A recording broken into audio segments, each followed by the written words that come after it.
My bus followed the bespectacled group's car for hours. Finally, we arrived at a small county town. Outside the town was a deep trench, densely lined with sharpened wooden stakes and topped with barbed wire. One section had clearly been torn open and hastily patched back together. White bones were scattered at the bottom of the trench, and the soil was an eerie dark color, as if soaked in too much blood. Vehicles were parked haphazardly in front of the town gate. Survivors sat blankly by the roadside, their eyes hollow, reduced to skin and bones from prolonged malnutrition. The moment the bespectacled man's car stopped, the survivors swarmed it, muttering endless pleas. But then another metahuman stepped out, burly and wielding a long iron rod. He blocked their path, barking angrily and shooing them away like trash. The bespectacled man came over and told me this was Xiang Shuahai's territory. My bus was too big, and the town's roads were narrow. It was best to leave the bus here and only take the off-road vehicle inside. I was here for business and didn't want any trouble. Besides, my mobile base had an autopilot mode. If anything happened, I could connect to the star seed and summon the bus immediately. So, I nodded and told everyone to get off. I left Zhang Hai and Sun Kuan in the bus, while the rest of us got into the off-road vehicle. I took the driver's seat. As the girls stepped off the bus one by one, the bespectacled man looked surprised, and the guy with the iron rod's eyes nearly popped out of his head. He clearly hadn't expected us to bring so many beautiful women. His gaze was filled with jealousy and lust. Even the bespectacled man couldn't help but steal a few glances at Liu Yusin and the others, while the survivors by the road turned their heads, captivated. Jiang Zhuiying was carrying a large black bag. It looked light, but every time it swayed, the clinking of metal could be heard. It was enough for the bespectacled man to realize its contents were far from ordinary. I could see right through his intentions. He wanted to use us to score points with Xiang Shuahai. After all, there were no large safe zones in Subei. Information was gathered by survivor teams and sold to leaders like Xiang Shuahai. The more favored you were, the more valuable intel you got, making hunting easier and power growth faster. With that in mind, he flashed a warm smile and introduced himself as Luo Junjiang, captain of the Blue Sky Squad. He offered to switch cars and lead the way so we could meet Xiang Shuahai more easily. I replied, introducing the Stone Shadow Squad and my own identity. I knew his enthusiasm wasn't without reason, but as long as he meant no harm, I didn't care. Luo Junjiang turned and called Old Hay to come along, but Old Hay irritably refused, grumbling about being exhausted. He'd been hunting mutant beasts for days and didn't want to waste energy. In the end, Luo Junjiang scolded him to his face, calling him a fool who only thought with his lower half. As the two cars drove off, Old Hay stayed behind, cursing, his eyes darting toward the bus. He was especially focused on Jiang Zhuiying sitting behind the wheel, with her alluring figure and cold expression. But the bus had already turned, parking in an empty lot far from the gate. Old Hay cursed again, then drove to an inn that had been converted into an entertainment joint. But looking at the skinny, pale girls serving tea and water, he lost all interest. His mind was filled with the girls traveling with me. Compared to them, the women here weren't worth a dime. He recalled the past, having once thought that in the apocalypse, having power meant he could take any woman he wanted. But reality was far crueler. There was no shortage of people stronger than him. Even Luo Junjiang just saw him as a brute to be used. This made him even more resentful, his fists clenching until his knuckles cracked. The inn's boss, Sister Ma, saw his dark expression and came over to ask what was wrong, only to get yelled at. She swallowed her anger and walked away, then hurried to greet a new group walking in. Leading them was Boss Wu, a bald man covered in scars. He was one of the top squad leaders under Xiang Shuahai, notorious for his brutality and for playing women to death. Boss Wu's group was bragging about hunting a mutant beast weighing 7 or 8 tons, laughing crudely. Their presence plunged the entire inn into an atmosphere of fear. The other girls turned pale, hiding away and not daring to show their faces. Old Hay watched the scene, his mind in turmoil, until Boss Wu spotted him and walked over. Old Hay lowered his voice, flashing a calculating smile, and said he had some new goods. Seeing Boss Wu look his way, Old Hay's mouth twitched into a cold smile, his eyes revealing a barely concealed excitement. He was clearly thinking of Luo Juanjiang's mocking words about him being useless. This time, he wanted to prove who was really capable of getting things done. Boss Wu narrowed his eyes, his shrewd gaze sweeping over Old Hay as he asked directly, seemingly suspicious of when Old Hay had started this kind of business. He chuckled dryly, guessing Old Hay had found some pretty survivors outside, got bored of them, and brought them back to trade for supplies. Old Hay sneered, saying he hadn't even touched them yet. Then, he recounted his encounter with the Stone Shadow Squad to Boss Wu. But he deliberately omitted the fact that our squad had traveled with the military. He then laid out his terms. The women belonged to Boss Wu, and he only wanted my vehicle. Hearing this, Boss Wu smirked and coldly replied that one woman wasn't enough. If they were to cooperate, he wanted 70% of the supplies on the vehicle. Old Hay reacted angrily, but Boss Wu shut him down immediately, stating bluntly that no matter how beautiful a woman was, with power, she could be taken or bought. Meanwhile, the opponent's true strength was unknown. If Old Hay didn't accept the 70% cut, the deal was off. Old Hay felt both regret and resentment, but he gritted his teeth and emphasized that our people had been led away by Luo Junjiang. Now, there was only one woman and two mediocre metahumans left. The woman wasn't even a metahuman. Boss Wu just laughed coldly, asking why Old Hay even needed him if he was so sure. He wanted Boss Wu to do the dirty work, but offered a payout like it was charity. Old Hay heard the killing intent in his voice and knew he was in a dilemma. Finally, he weighed the pros and cons. Figuring that 30% was better than nothing, and that he could use Boss Wu's reputation to avoid retaliation, he nodded in agreement. At the same time, Luo Junjiang had led me and the others to a 3-story building in the center of the town.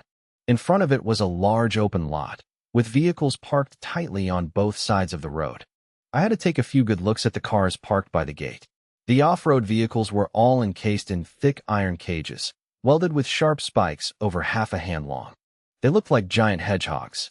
Dried blood and scraps of fabric still clung to the spikes, exuding a fierce and bloodthirsty aura. I raised an eyebrow, noting that these modifications weren't bad. At the same time, I realized the surrounding defenses were incredibly strict. Armed lackeys stood guard at the door, and pitch-black gun barrels poked out from the upper floors. Luo Junjiang approached the gate guards, pulled out a pack of cigarettes to offer, introduced himself as the captain of the Blue Sky Squad, and asked them to inform Boss Yang that he had brought guests. The guard took the cigarettes but looked conflicted, saying Boss Yang was busy discussing business with several other groups today. Luo Junjiang understood immediately. Cursing inwardly, he shoved the entire pack into the guard's hand and asked him to pass the message anyway. He turned back and complained a bit, clearly trying to score points with me. He added that Boss Yang handled a lot of transactions, so even guests had to wait in line. Not long after, the guard returned and told us we could go in. Luo Junjiang immediately led the group inside. The ground floor had been cleared out, with rows of chairs neatly arranged on both sides. Looking at the layout and what we'd seen on the way, Jiang Zhuing laughed and said this place was just like a gang. Xiang Shuahai was the mob boss, and the squads under her were like branch leaders. I shot her a glance. She just stuck her tongue out, saying she'd watched too many movies and was just guessing. There were already quite a few people sitting in the hall. The leaders sat in front, with their armed lackeys standing guard behind them. One group of over 20 people wore matching leather jackets, guns slung over their backs, exuding a strong presence. Among them, a tall man held a petite girl tightly in his arms, brazenly stripping and groping her in public. The girl could only frown and endure it, not daring to resist. Following Luo Junjiang's gaze, I looked toward the sofa in the center of the hall. A woman in a cheongsam and black high heels sat there, her back straight, radiating elegance. She had a swan-like white neck and long, silky black hair. Her face was makeup-free yet so exquisite that it gave me a strange sense of familiarity. Jiang Zhuing suddenly gasped in surprise, saying wasn't this that famous celebrity from before, one of the 4 Dan actresses? I remembered too. It was indeed a face that used to be plastered all over the big screen. But now, she was sitting in the boss's seat. Surrounded by a bunch of fierce metahumans, this sight truly took me by surprise. Luo Junjiang leaned in and whispered, telling us to take a seat first. As soon as we sat down, He lowered his voice, asking if I was surprised. He chuckled and shook his head, saying he was just as shocked the first time he met Xiang Shuahai. If someone said she was Boss Xiang's woman, it'd be believable. But to say she was the boss herself? That was hard to imagine. He went on to explain that before the apocalypse, Xiang Shuahai was hailed as the new generation's goddess.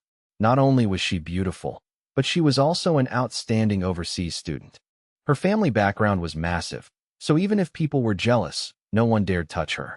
She should have been evacuated early on. Unfortunately, when the apocalypse hit, she happened to be in Subei. Luckily, she awakened a metahuman ability afterward. Luo Juanjiang's eyes held unconcealed desire as he looked at Xiang Shuahai. Clearly, a woman with both beauty and power like that easily fueled men's fantasies. I shot him a glance, then looked back at Xiang Shuahai. I had to admit, his words weren't wrong. A woman who could make this pack of metahumans bow to her orders was definitely not ordinary. If she wasn't strong enough, she would have been swallowed whole long ago. But I was only here for business. If we could make a deal, we'd cooperate. If not, I'd leave and find somewhere else. I didn't care much about Xiang Shuahai's affairs. Besides, ever since arriving in Subei, I could clearly sense that Rin Xiu was constantly distracted, worrying about her sister. I wanted to help her find her family soon. After traveling together for so long, she had truly become a part of the Stone Shadow Squad. Meanwhile, the transactions in the hall continued. A rugged man in a fur coat stood up, saying he needed 3 guns, 2,000 rounds of ammo, and a map of the surrounding area. There were bloodstains on his chest. The fur was clearly taken from a mutant beast. He signaled, and his lackeys immediately carried over several large sacks. Fresh blood seeped through, and the pungent stench of mutant beast meat filled the hall. Xiang Shuahai sat lazily on the sofa. With a slight flick of her slender finger, a girl immediately stepped forward to inspect the goods, then told the man to take them to the back for the exchange. After observing for a while, I gradually understood how she ran this place. The other areas in Subei were probably similar. Information and weapons all had to pass through Xiang Shuahai's hands. Every transaction in the town was under her control. Just then, the massive man in the leather jacket, who was groping the petite woman in his arms, suddenly raised his voice. He complained about how long he had to wait, asking if buying a few measly guns really required Boss Xiang to handle it personally. His booming voice completely drowned out the girl who had just spoken. Xiang Shuahai looked at him calmly and replied bluntly that she knew what he wanted to discuss, and the answer was absolutely not. That man was Duan Dalong. He froze, then scowled. The woman in his arms trembled in pain, her face turning pale. Duan Dalong's face darkened as he said that his boss wanting to cooperate meant he had his eye on Xiang Shuahai. They had traveled a long way only to be ignored for nearly an hour, and now they were being flat-out rejected. He continued to threaten her, saying that only with his boss's cooperation would this place be safe. Otherwise, just one zombie horde would be enough to wipe this town off the map. Xiang Shuahai's subordinates were far inferior to his men. Hearing this, the expressions of the metahumans in the hall, including Luo Junjiang, turned ugly. These words were a blatant insult to their faces. But as Duan Dalong's gloomy gaze swept over them, no one dared to speak up. His group had over 30 people. If a fight broke out, they would definitely be at a disadvantage. Xiang Shuahai smiled, asking in return if their boss was really thinking of her. That smile was both gentle and icy. The hidden fury in her eyes caught my attention. She truly was a former famous star. Her aura shifted in the blink of an eye. Being looked at like that made Duan Dalong even more smug. He leaned back and laughed, saying his boss used to be a fan of hers. It was tough for a woman to fight on her own. If she followed his boss, she'd be protected. The anger in Xiang Shuahai's eyes flared. She coldly told them they could leave now. Duan Dalong glared, shoving the woman in his arms away. The terrified girl hastily pulled her clothes together and hid behind him. He shot to his feet. Standing over 2 meters tall and built like a bear, the pressure he exuded silenced the entire hall. Xiang Shuahai continued to stare at him coldly. Resting her hand on the sofa, a chilling light flickered beneath her palm as she asked if he planned to make a move. Duan Dalong's face twitched. His heavy breathing echoed in the quiet hall like a raging bull. Many metahumans tensed up, but I remained seated, my telepathy already activated. I had already formulated an escape plan in my head in case a fight actually broke out. I had no interest in getting involved in unrelated conflicts. In the end, Duan Dalong didn't attack. He sneered, dropping a remark not to think too highly of herself. There would come a day when Xiang Shuahai would beg on her knees for his boss. Then, he waved his hand and led his men away. Once his group was out of sight, the tense atmosphere in the hall finally eased. Many secretly breathed a sigh of relief. If a fight had broken out, not only would they have been caught in the crossfire, but this shelter might have been destroyed. I looked toward Xiang Shuahai. The anger still lingered in her eyes, her brows tightly knit. Clearly, Duan Dalong's group wasn't easy to deal with. Those parting words weren't just empty threats either. This town wasn't safe. I decided to leave as soon as I got the information I needed. I wasn't afraid of trouble, but I didn't like walking into unrelated messes either. With that in mind, I took the initiative and called out to Boss Xiang. The scowl on Xiang Shuahai's face instantly vanished. She regained her composure, looked at me, and asked who I was. Luo Junjiang, who had just broken into a cold sweat, quickly introduced me as a guest he brought, saying I wanted to make a deal and came from out of town. Hearing the words, out of town, Xiang Shuahai's gaze visibly shifted. In the apocalypse, every survivor wanted to know what was happening outside, especially as the hope for military rescue grew increasingly slim. Safe zones were nothing but tiny specks of light in a sea of darkness, and places like this suburban town in Subei didn't even exist on the map. The military probably didn't even know there were still survivors here. Trapped in a place like this, people like Xiang Shuahai naturally yearned for contact with the outside world. She looked at me and asked directly what I wanted to trade. I turned to Rin Shiyu and softly called out, Xiaoyu. Rin Shiyu glanced at Xiang Shuahai, then pulled a wallet from her jacket. Even I didn't know she had secretly kept this wallet. Ever since she was captured by Sister Hong, it was the only thing she carried with her. The cash and credit cards inside had long been thrown away. In the apocalypse, those things were worthless. The only thing she kept was a photograph. Rin Shiyu handed me the photo, her voice calm as if suppressing her emotions, and said she wanted to find the person in the picture. Her name was Rin Yunshe, 19 years old, with a very distinct red mole on the left side of her neck.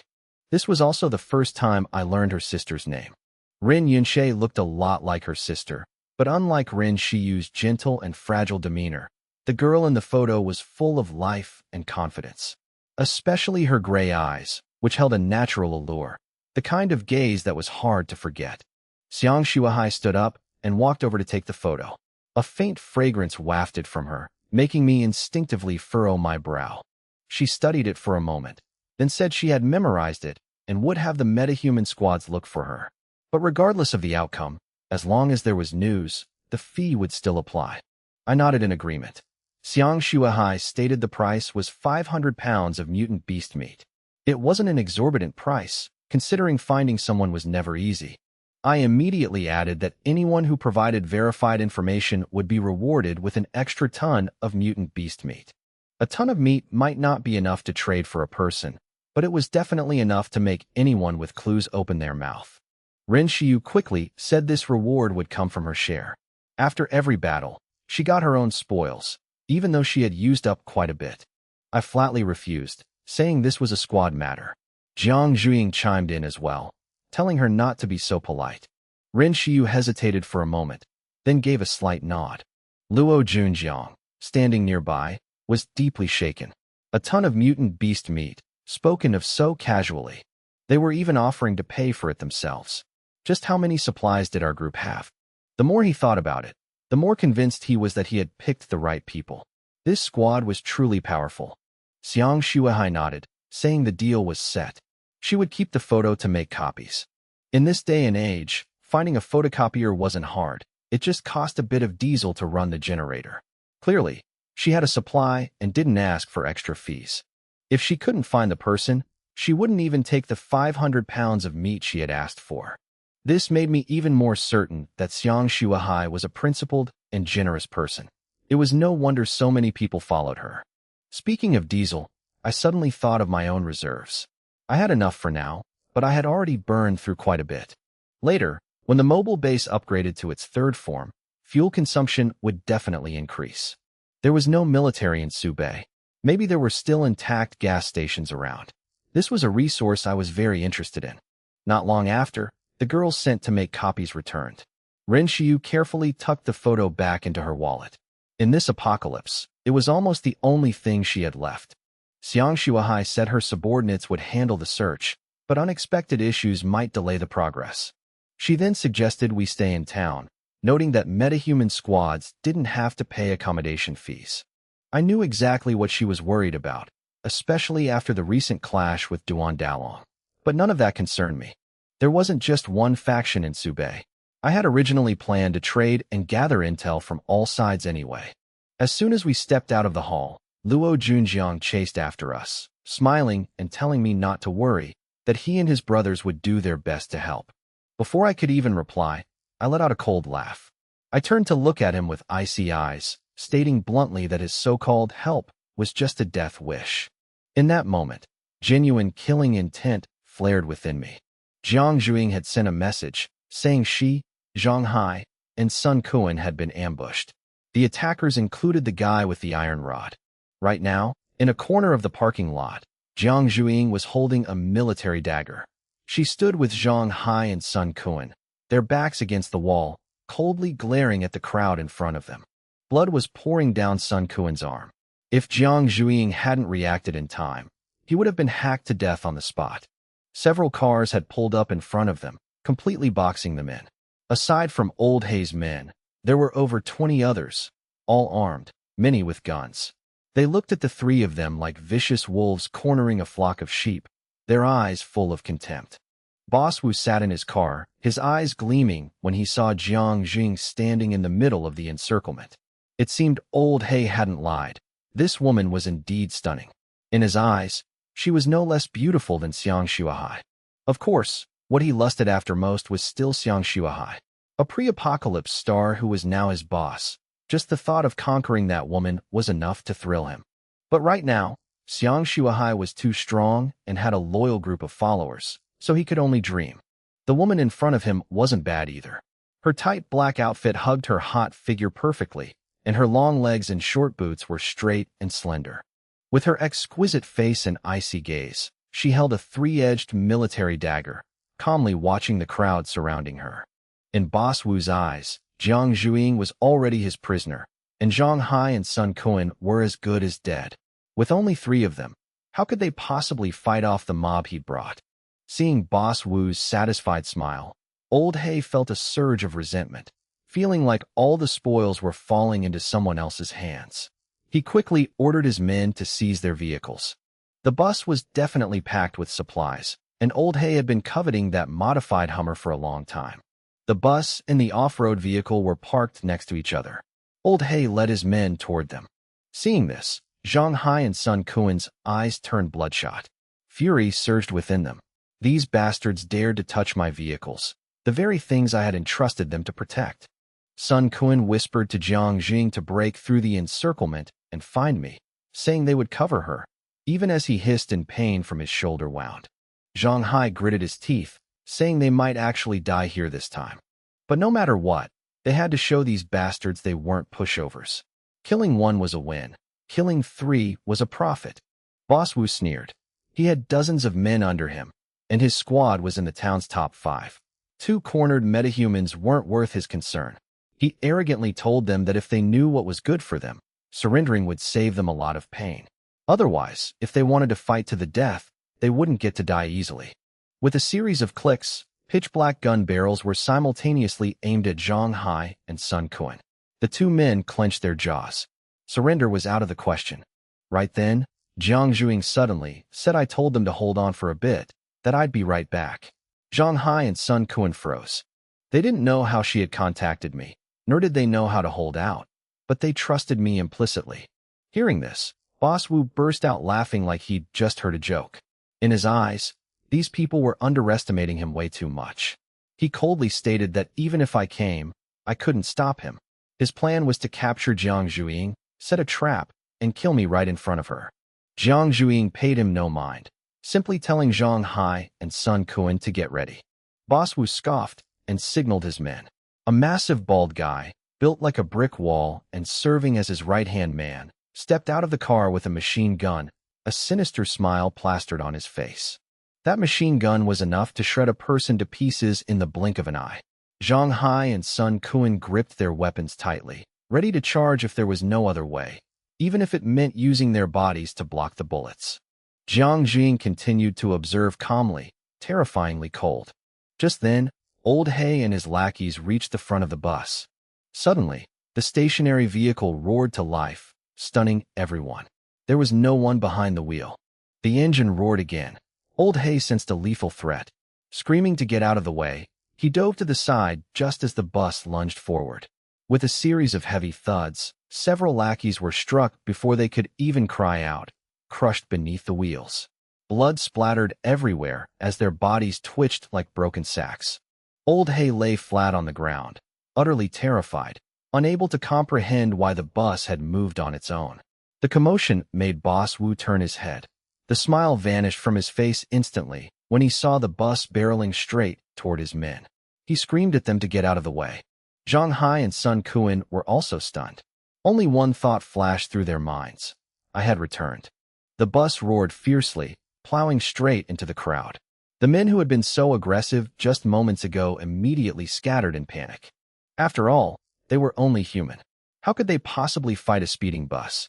In the blink of an eye, no one was paying attention to Zhang Hai and the others anymore. All eyes were glued to the bus, hurtling straight toward them. Boss Wu roared, ordering them not to let the trio get on the bus. Although this town had a rule against killing, as long as they didn't make a huge scene in the streets, people would turn a blind eye. So he absolutely could not let Jiang Zhuiying's group escape. The guy with the machine gun immediately adjusted his aim, unleashing a hail of bullets at the bus's tires. But the tires were reinforced. That frantic barrage didn't even leave a dent. The bus roared, charging straight toward Zhang Hai and Sun Kuan before making a sharp turn. The doors swung open right in front of them. Jiang Zhuiying coldly ordered them to get on. Boss Wu screamed like a madman, cursing and ordering his men to kill them all. His mind was consumed by rage and the losses he'd suffered. Women or whatever else didn't matter anymore. At his command, the survivors raised their guns in unison. In that moment, Zhang Hai and Sun Kuan could clearly smell death approaching. With so many guns pointed at them, there was almost no way out. The two exchanged a glance and instinctively stepped in front of Jiang Zhuiying, raising their guns. Only one thought remained in their minds. Even if they died, they were taking a few bastards down with them. Zhang Hai gritted his teeth and pulled the trigger. But right at that moment, the machine gunner's head exploded like a watermelon. His headless body and the machine gun were thrown back, crashing to the ground. Blood sprayed everywhere, splattering onto Boss Wu's windshield. The glaring red left him horrified. The entire parking lot fell dead silent. Even Zhang Hai was stunned. He had been firing blindly in the chaos. There was no way he could have aimed that perfectly. Before anyone could process what had happened, another gunshot rang out. A guy trying to sneak a shot at Sun Kuan dropped dead on the spot. In the blink of an eye, two men had died the exact same way. Now Zhang Hai was certain it wasn't him or Sun Kuan. In that split second, they hadn't even fired yet. A name flashed in his mind. It was me. Taking advantage of the chaos, Jiang Zhuiying immediately boarded the bus, with Zhang Hai and Sun Kuan right behind her. The crowd witnessed this with their own eyes, but no one dared to keep shooting. Everyone knew there was a sniper hiding somewhere. Whoever poked their head out would die. So, they scrambled to hide behind walls and vehicles. One of Boss Wu's cars barely moved a few meters before its windshield shattered. Blood splattered everywhere as the car lost control and slammed into another vehicle. The loud crash plunged the parking lot into a terrifying silence. Old Hay lay flat against the ground, breaking out in a cold sweat. Boss Wu sat frozen in his car, only one question echoing in his mind. What the hell was going on? Anyone who tried to shoot died, and anyone who tried to drive met a gruesome end. As soon as Zhang Hai and Sun Kuan got on the bus, they were dumbfounded. There was no one inside. Even the driver's seat was empty. Jiang Zhuiying took the driver's seat. Only then did they realize this was autopilot. They had heard of it before the apocalypse, but they never expected this bus to have it. Their surprise was fleeting. Since I had a mechanical metahuman ability, Upgrading the vehicle to this level wasn't that strange. More importantly, if I wasn't on the bus, then I was definitely nearby. That thought instantly put Zhang Hai and Sun Kuan at ease. Their fear vanished. Now, they didn't have to risk their lives anymore. Looking outside at the enemy crowd and their cars, the two gritted their teeth, a sense of vindication welling up inside them. Now it was time to see who was surrounding who. Boss Wu was no ordinary thug, after all. He quickly regained his composure, ordering everyone to take cover and keep firing at the bus. Meanwhile, he led a few of his top enforcers to hunt down the sniper, vowing to blow his brains out. He slipped out of the car, hugging the wall, anger burning through his entire body. A surefire deal had turned into this mess. Not only had he lost men, but his crew's morale was in shambles. He made up his mind. Once he killed this group, Old Hay wouldn't live to see another day either. The four men following him were all elite metahumans. He glanced at the bus and ordered one of them to sneak over and sabotage it. Meanwhile, Jiang Zhuiying had steadied the wheel. Zhang Hai and Sun Kuan opened the windows and returned fire, forcing the crowd in the parking lot to keep their heads down. Bullets hitting the bus were completely useless. Bulletproof glass, bulletproof tires, and even a reinforced fuel tank made this vehicle an impenetrable iron fortress. No matter how many people they had, it was pointless. Not to mention, there was a sniper hiding somewhere, ready to fire at any moment. In a two-story building near the parking lot, I hadn't rushed straight in, but chose a high vantage point to observe the whole situation. Behind me, Luo Junjiang was being watched by Jiang Zhuiying. From the window, he could clearly see the scattered bodies of his men and Boss Wu's car. By now, he had no more doubts. Old Hay had betrayed him. If they managed to steal my vehicles and people, he definitely wouldn't survive. Whether it was me or Boss Wu, one of us would kill him. Watching me take out Boss Wu's right-hand man with just one gun, forcing the whole mob to keep their heads down, and seeing that the bus was fully bulletproof, Luo Junjiang was truly shaken. He had thought my squad was strong, but he never expected us to be this powerful. If I managed to kill Boss Wu, we could break into the town's top 5 squads in just one day, even if the chances of that were slim. But as long as we survived this battle, our reputation would definitely spread everywhere, which also meant we had forged a mortal enemy. "Someone's coming," Rin Shiyu spoke up. I wasn't surprised, knowing they would definitely seek out high vantage points suitable for sniping. She added that there were 4 of them, all metahumans. She didn't need to look outside. Her mental energy covered the entire area, and no movement escaped her senses. Luo Junjiang understood immediately. It had to be Boss Wu and his gang. With his personality, there was no way he'd just sit and wait to die. Boss Wu was already a powerful figure before the apocalypse, and after it, his darkest sides were fully exposed. Now, he was no different from a wild beast. Luo Junjiang anxiously told me that this group was very strong, not a bunch of amateurs. But I just calmly replied, "Good that they're here." I put away the sniper rifle, pulled out 2 handguns, and checked the magazines. Jiang Zhuiying shot him a glance, her hand gripping her cold longsword tightly, and said she was only afraid they wouldn't dare to come. Luo Junjiang had no idea how to react. He was both terrified and doubtful. Did we really have a way to deal with Boss Wu?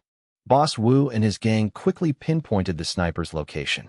He was mad with rage, cursing because he was the one who launched the sneak attack, yet he was the one suffering such heavy losses. Only one thought remained in his mind: drag the shooter out and torture him to death. Once they locked onto the small building where the sniper was hiding, Boss Wu signaled his men to hug the wall and slowly approached the first-floor window. He stretched his neck, letting out a low growl.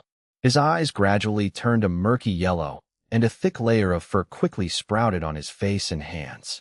Taking a deep breath, he smirked coldly and said he had sniffed out the targets. There was the scent of women among them, 4 women and 2 men in total. His metahuman ability was a canine mutation.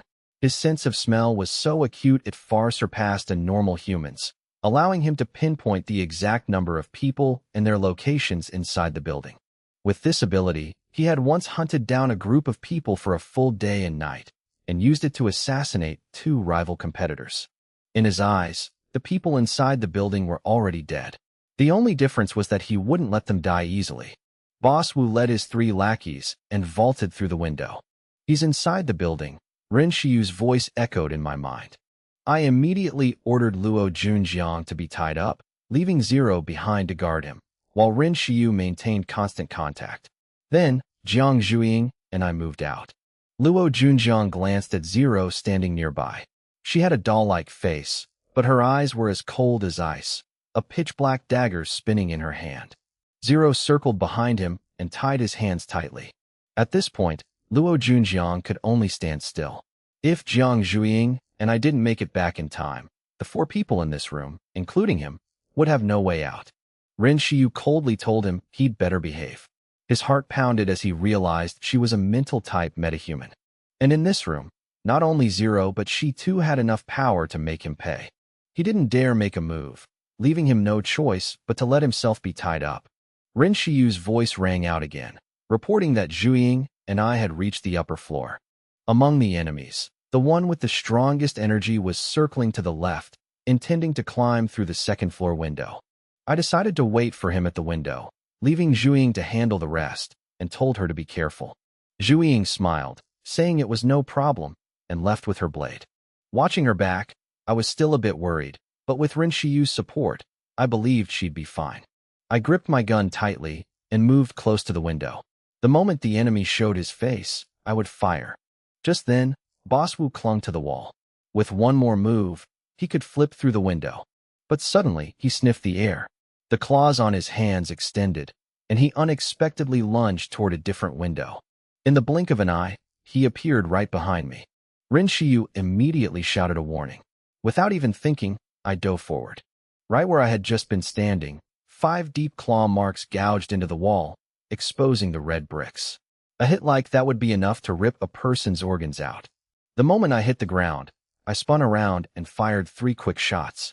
Boss Wu pressed himself against the wall, his eyes gleaming with excitement. He licked his lips, confirming that I was the sniper. My reaction was fast enough to keep him from taking me down instantly. Rin Xiu warned that he could probably sense our locations. I had already guessed as much. His sudden change of direction wasn't a coincidence. Boss Wu stood outside the door, chuckling darkly, asking if I planned to run or fight. If I ran, I could use his pursuit to counterattack from another position, since he didn't know I could track his location too. But I didn't choose to hide. I stood up straight, gripping my guns tightly, slowly walked toward the door, and told Xiu to use mental piercing. She gave a brief reply. Making him freeze for even a split second would be enough to finish him off. Boss Wu looked surprised that I dared to step out, but he also activated his trump card. With a low roar, his muscles bulged violently beneath his clothes.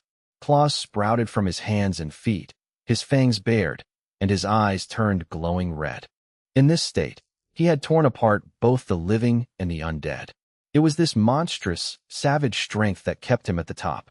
He believed that with this speed and power, I wouldn't even have a chance to fire. Once he locked onto my position, he roared and lunged forward like a bolt of lightning. At that exact moment, a neon-like light flashed in Rin Xiu's gray eyes. Just as Boss Wu charged into the room, his entire body suddenly went hollow, his strength seemingly drained away. Less than a meter away from him, I stood ready, both guns aimed right at him. My brain metahuman ability had already locked onto his every move. Right now, he was nothing more than target practice. I didn't need to aim, nor did I need to hesitate. 2 decisive gunshots rang out. Every bullet hit Boss Wu's limbs, ending it all in an instant. Thud. A second later, I clearly felt Boss Wu's heavy body crash to the ground. Before he could even process what had happened, he plummeted straight down. My calm face was no longer in his line of sight. Instead, all he saw was a pair of clean sneakers slowly coming to a stop right in front of him. I looked down at his twitching body, blood pooling from his limbs, and said calmly, "You never had a chance to strike." Bastard, Boss Wu spat through gritted teeth. Intense pain racked his body, bringing with it a surging wave of terror. He had lost, and lost miserably. Almost at the same time, agonizing screams echoed from the other side. The remaining 3 metahumans, far weaker than Boss Wu and only capable of following his orders. Zhuiying had circled behind them. Her long sword swung, and an electrical grid erupted in the confined space. She had the absolute upper hand. The 3 men were scorched to ashes before they could even fight back. Hearing the blood-curdling screams, Boss Wu stopped reacting. With his limbs shattered, he had nowhere to run. He could only wait for death. It's done. Rin Xiu turned and said to Yusin and Zero. Luo Junjiang stood frozen. At first, he didn't quite process it, but when the meaning of those words hit him, his entire body turned to stone. He had thought we might win, but he never expected it to end in less than a minute. It completely shattered his imagination. To an ordinary metahuman like Luo Junjiang, Boss Wu was a peak powerhouse. But now, he realized that my teammates and I were probably the legendary ultra-powerful metahumans. In this wasteland, only one squad had reached that level. As for squads like Xiang Shuahai's or other groups in the settlement, no matter how strong they were only first-rate at best. Back at the parking lot, the survivors were still in a tense standoff with the bus. Old Hay crawled stealthily behind another car. He watched Boss Wu and his men advance, and also saw the guy nicknamed Monkey quietly approaching the bus. He knew Monkey was incredibly agile, able to scale multi-story walls like it was child's play. Monkey held a grenade in his hand. If he threw it at the fuel tank, the entire bus would blow up. Old Hay had only planned to use the chaos to steal the Hummer. He didn't care about anything else. Even though this ambush had cost him dearly, with several of his men dead. When Boss Wu advanced and the gunfire from our side ceased, Old Hay grew even more confident. He figured the two guns on the bus couldn't pose much of a threat. Boss Wu's men realized this too. With a clear target, their fear gradually faded, and they all began firing wildly at the bus. Even if it was an iron shell, enough bullets would eventually pierce it. Just then, Monkey rolled close to the fuel tank. Boom. The arm holding the grenade was suddenly blown off. Blood sprayed everywhere as his arm was reduced to a mangled mess of flesh. Ah! His agonizing scream rang out, startling Old Hay, who was just about to make a dash for the Hummer, into a panic. Boom. Another survivor who was firing had his head blown off instantly. The crowd that had just calmed down felt a chill run down their spines. A blood-soaked body was thrown into the middle of the parking lot. Everyone recognized him immediately. It was Boss Wu. Even Old Hay was dumbfounded. The man who had been so arrogant was now reduced to this pathetic state. It was too fast. If even their boss ended up like this, where would the rest of them find the courage to keep fighting? When the first guy hugged the wall and bolted, the rest quickly scattered. They could follow anyone, but following a loser meant certain death. Old Hay naturally wanted to run too. If he didn't, he'd definitely be the first to die. But right then, a gunshot rang out. A sharp pain flared in his thigh, sending him crashing face first into the dirt. I had locked onto him long ago. Come here. In despair, Old Hay was dragged out by Zhang Hai and thrown down next to Boss Wu. As soon as he saw Luo Junjiang, Old Hay's eyes met his furious glare. You piece of trash. You doomed my entire squad. Captain Jiang, listen to me. Let me explain. Boom. I raised my gun and pulled the trigger. A bullet hole appeared right in the middle of Old Hay's forehead. His eyes went wide, his mouth still hanging open as he collapsed. With this kind of scum, I didn't need to waste another word. Zhang Hai, go search their cars. Take everything. I ordered, then turned my gun toward Boss Wu. Any last words? Go to hell. He roared furiously. I smiled but didn't shoot. You were probably thinking of ways to torture us, weren't you? Then I called out, Sun Kuan, you handle him. Sun Kuan, whose arm was still bleeding and who had nearly lost his life, immediately stepped forward. As he was dragged away, Boss Wu finally felt true terror. He knew he was going to die, but he had never considered how he would die. Didn't you say you wanted to throw us to the zombies? Sun Kuan said coldly. No. His agonizing screams echoed, making Luo Junjiang shudder. Boss Wu, the man he once had to suck up to, had ended up like this. Captain Jiang, I really had nothing to do with this. Luo Junjiang hastily pleaded his case. In truth, Shiyu had confirmed that long ago. Otherwise, he would already be dead. You guys are looking for someone in Subei, right? I'm willing to help. Plus, I know the situation there very well. You killed Boss Wu. You're definitely going to attract a lot of attention. I rubbed my chin and thought. The Subei region was more chaotic than I expected. Being ambushed once was more than enough. I couldn't let it happen again. After a moment, I decided to ask further. Tell me exactly what Subei is like right now. Luo Junjiang swallowed hard. explaining that Subei had no official safe zone. It was divided by countless large and small squads, with Xiang Shuahai's being the strongest. With no military or government control, survivor groups operated like gangs, fighting over territory. Hearing this, I frowned, but I wasn't worried. With our current strength, we were more than capable of handling it. So how do we approach Xiang Shuahai? Luo Junjiang explained that we should go through intermediary groups affiliated with them to avoid trouble and easily gather intel. I nodded. You're coming with us. Lead the way. Luo Junjiang breathed a sigh of relief, knowing he had temporarily kept his life. With this decision, my squad and I prepared to venture deeper into the chaotic lands of Subei, continuing the search for Rin Shiyu's family. You killing Boss Wu isn't going to be that simple, Luo Junjiang continued. In Subei, a faction's strength depends directly on the number of people under its command. Boss Wu's squad made up a significant portion of Xiang Shuahai's forces. His death will definitely cause a massive loss. Right then, several cars pulled up to the entrance of the parking lot, followed by dozens of armed men, almost all of them carrying guns. Those are Xiang Shuahai's cars, Luo Junjiang said in a low voice. Even he didn't know how Xiang Shuahai would handle this. At his level, he had never interacted directly with that woman. He had only heard that she was absolutely not to be underestimated. As the leader of this camp, when a bloody conflict broke out in the parking lot, Xiang Shuahai had to come and inspect it personally. But as she stepped out of the car, one glance was all it took to realize she was too late. It was already over. After receiving the report, she had rushed over immediately, but she never expected the battle to end so quickly. Among the scattered corpses, she instantly recognized a few of Boss Wu's trusted men, but Boss Wu himself was nowhere to be seen. Xiang Shuahai's gaze shifted to the bus parked nearby and the people standing next to it. "It's you?" she asked, slightly surprised.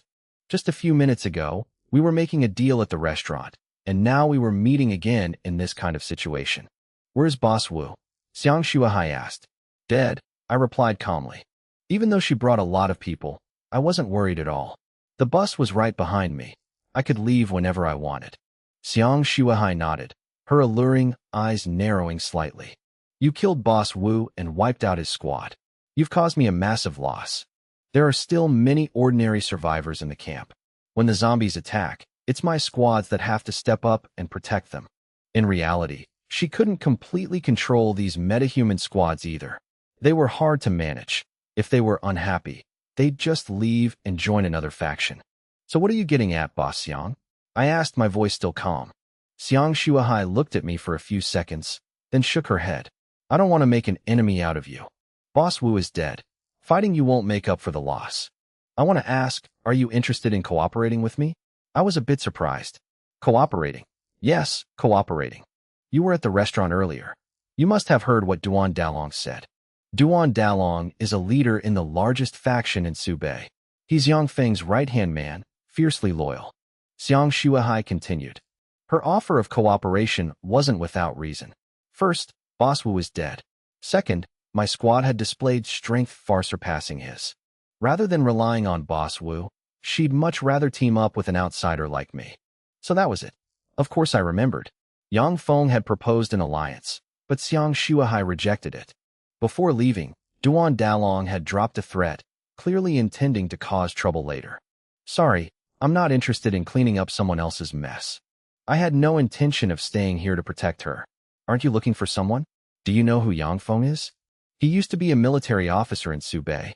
After the apocalypse, he gathered survivors and built his own faction. When the disaster struck, he came to pick me up, but we got separated in the chaos," Xiang Shuahai said, adding that the whole city was on high alert at the time. Many people flocked to Yang Feng's military forces, so it was highly likely he held some clues. Before she could even finish, I turned to look at Rin Shiyu.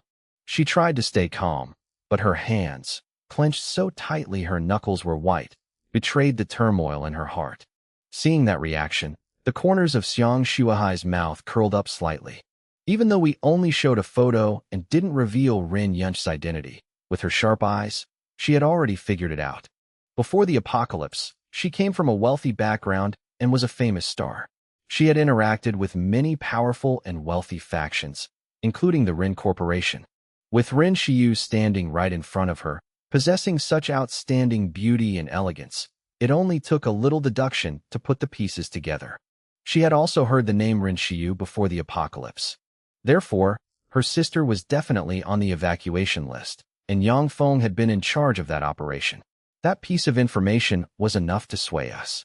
I knew Xiu's emotions were in turmoil, so I turned to Xiang Shuahai and said, "Thanks for the info, but that doesn't mean I'll cooperate. If I need to, I can just ask him directly." Xiang Shuahai smiled. Yang Feng isn't as easy to talk to as I am. Even though he has a military background, he doesn't act like a soldier anymore. If an unfamiliar squad like yours comes to trade, his first thought will probably be to swallow you whole. If not, he'll demand an astronomical price.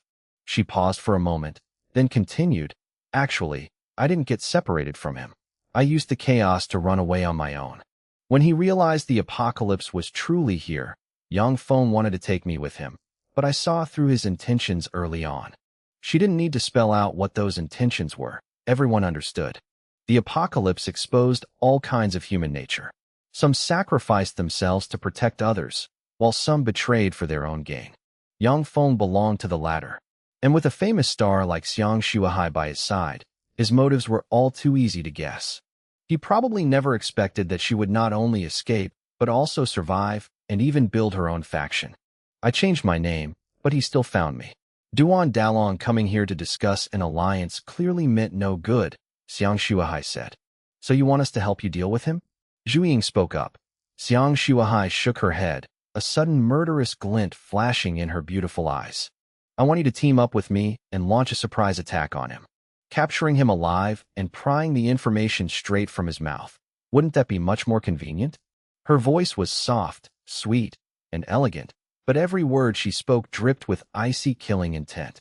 Luo Junjiang, standing nearby, instantly felt a chill run down his spine. This woman was indeed far from simple. Duan Dalong's visit had truly ignited Xiang Shuahai's murderous intent. Rather than waiting for Yang Feng to cause trouble, it was better to strike first. Not everyone had that kind of courage and decisiveness, especially when the opponent was the strongest faction in Subei. In a head-on clash, I wasn't sure I'd win, but a surprise attack was a different story. Xiang Shuahai continued. Her faction was too small compared to Yang Feng's, so unless she was out of her mind, she would never consider clashing with him head-on. I pondered for a moment, then asked, "What's in it for me?" "We split the spoils 50-50. Once we get the intel, I'll help you find Rin Yunshe. Of course, you won't need to pay my fee either. Consider it a bonus for our alliance." Xiang Shuahai said. I shook my head. "I want first pick of the spoils. Don't worry, I won't shortchange you." Xiang Shuahai laughed and held out her hand. "Deal. Here's to a happy partnership." Her fingers were long and slender, as pale and smooth as a pianist's. I shook her hand. It felt so soft it was almost unreal. But Xiang Shuahai quickly pulled her hand back, smiling as she said, "Now that we're allies, let's have dinner together tonight. I've already sent people to monitor Yang Feng and his gang's every move. We should have news in a few days." "No need. Just let us know when you have news," I replied. Not long after Xiang Shuahai left, Zhu Ying immediately spoke up. "That celebrity's eyes are so expressive. She's way too gentle. But she's definitely acting. Don't let her fool you. You know that, right? But where did you get way too gentle from? How did you even see that?" I glared at Zhu Ying, feeling like this little sister of mine really knew how to pick her moments to talk nonsense. Sure enough, Yusin and Xiu both averted their eyes, looking a bit embarrassed. "You really are something." I glared at Zhu Ying again. It was times like these that I realized how annoying this sister of mine could truly be. I was wrong, okay? Don't be mad." Zhu Ying wasn't afraid of me at all. She hugged my arm, leaning in close to act cute, leaving me both amused and helpless. Xiu stood nearby watching this, the corners of her lips curling up slightly, though a hint of melancholy still flickered in her eyes. What Xiang Shuahai said about Yang Feng running away when the disaster struck could be true. When the whole city turned into zombies, getting separated or dying on the spot was all too common. "Captain Jiang, so you're really going to team up with Boss Xiang? Then I guess this matter is settled. But I won't be of any help to you in this. If I tag along, I'll just get in the way," Luo Junjiang said cautiously. He had just offered to help me, But the moment he heard about attacking Yangfeng, he immediately backed down. You're a local, aren't you? Help us find a place to stay. For the next few days, just hang around Xiang Shuahai's restaurant and gather intel. Report back if you hear anything. You'll be well rewarded. I said, got it, got it. Understood. Luo Junjiang nodded hastily. I had no intention of killing him, which made him breathe a sigh of relief. With Shiyu keeping an eye on him, I wasn't worried about him getting any treacherous ideas either. Luo Junjiang quickly gathered his remaining men, found us a clean place to stay, and even cleaned it up himself. It was a house with its own small courtyard. We pulled the bus into the yard and parked the Hummer outside the gate. I stood on the second-floor wooden balcony, gazing out into the distance. Before me were rows of blue-tiled houses, stone-paved streets, and small winding streams, exuding the rich charm of a Jiangnan water town. If it weren't for the emaciated, sallow survivors, the blood-soaked barbed wire, and the deep trenches surrounding it, this place would truly look like a peaceful haven. I looked toward the distant lake. Subei was a region of rivers and lakes. Aside from the rivers and streams, there were over 180 lakes of various sizes, covering a water surface area of more than 2,000 square kilometers. But I didn't have a good feeling about this vast expanse of water. The surface looked calm, but no one knew what was hiding underneath. As long as we don't go near the water, it shouldn't be a problem, I told myself. No matter how terrifying the underwater monsters were, they couldn't come ashore. Meanwhile, on land, humans were surrounded by zombies and mutant beasts, yet still slaughtering each other over resources. They would kill over a single packet of instant noodles, let alone swallowing an entire faction. And I, as a survivor, couldn't avoid becoming part of that vortex. But in the future, when my mobile base evolved into a massive moving fortress, I myself would become a colossal resource. I thought to myself, in the apocalypse, the most terrifying thing wasn't death, but living without seeing a future. I had the star seed, I had the mobile base, I had a future. Just then, a cold wind blew past, bringing with it a light drizzle. The Jiangnan town was enveloped in a misty rain, looking like an ink wash painting, keeping me captivated for a long time. It's raining? Perfect time to wash the cars then. They're covered in blood, and those sons of bitches shot them full of holes. Brother Jiang will probably be pissed when he sees it, but with his abilities, fixing them will be a breeze. Oh right, Brother Jiang. We just found a mutant crystal core on Boss Wu's body. Want us to bring it up to you? There's also a few tons of mutant beast meat, canned food, and ammo. If those bastards hadn't run away, we probably could have grabbed even more. Zhang Hai and Sun Kuan's voices drifted up from downstairs, pulling me back to reality. I stayed silent. What ink wash painting? If there was one, its ink could only be the crimson red of blood. Subei? Before the apocalypse, this place was a tourist mecca, with a crisscrossing network of rivers and vast, endless lakes. But now, Subei was no different from any other city in the apocalypse. The air of death was thick with the pungent stench of blood. At a military camp in Subei, the base was backed against a mountain, surrounded by barbed wire fences. Watchtowers and concrete walls nearly 10 meters high, forming an airtight defense system. Before the apocalypse, this was a garrison for a military unit. All the current defensive structures had been built after the disaster struck. Inside and outside the camp, trees were densely planted, and many buildings were covered in green vines, almost blending in with the forest. This was the most prominent feature of this military base.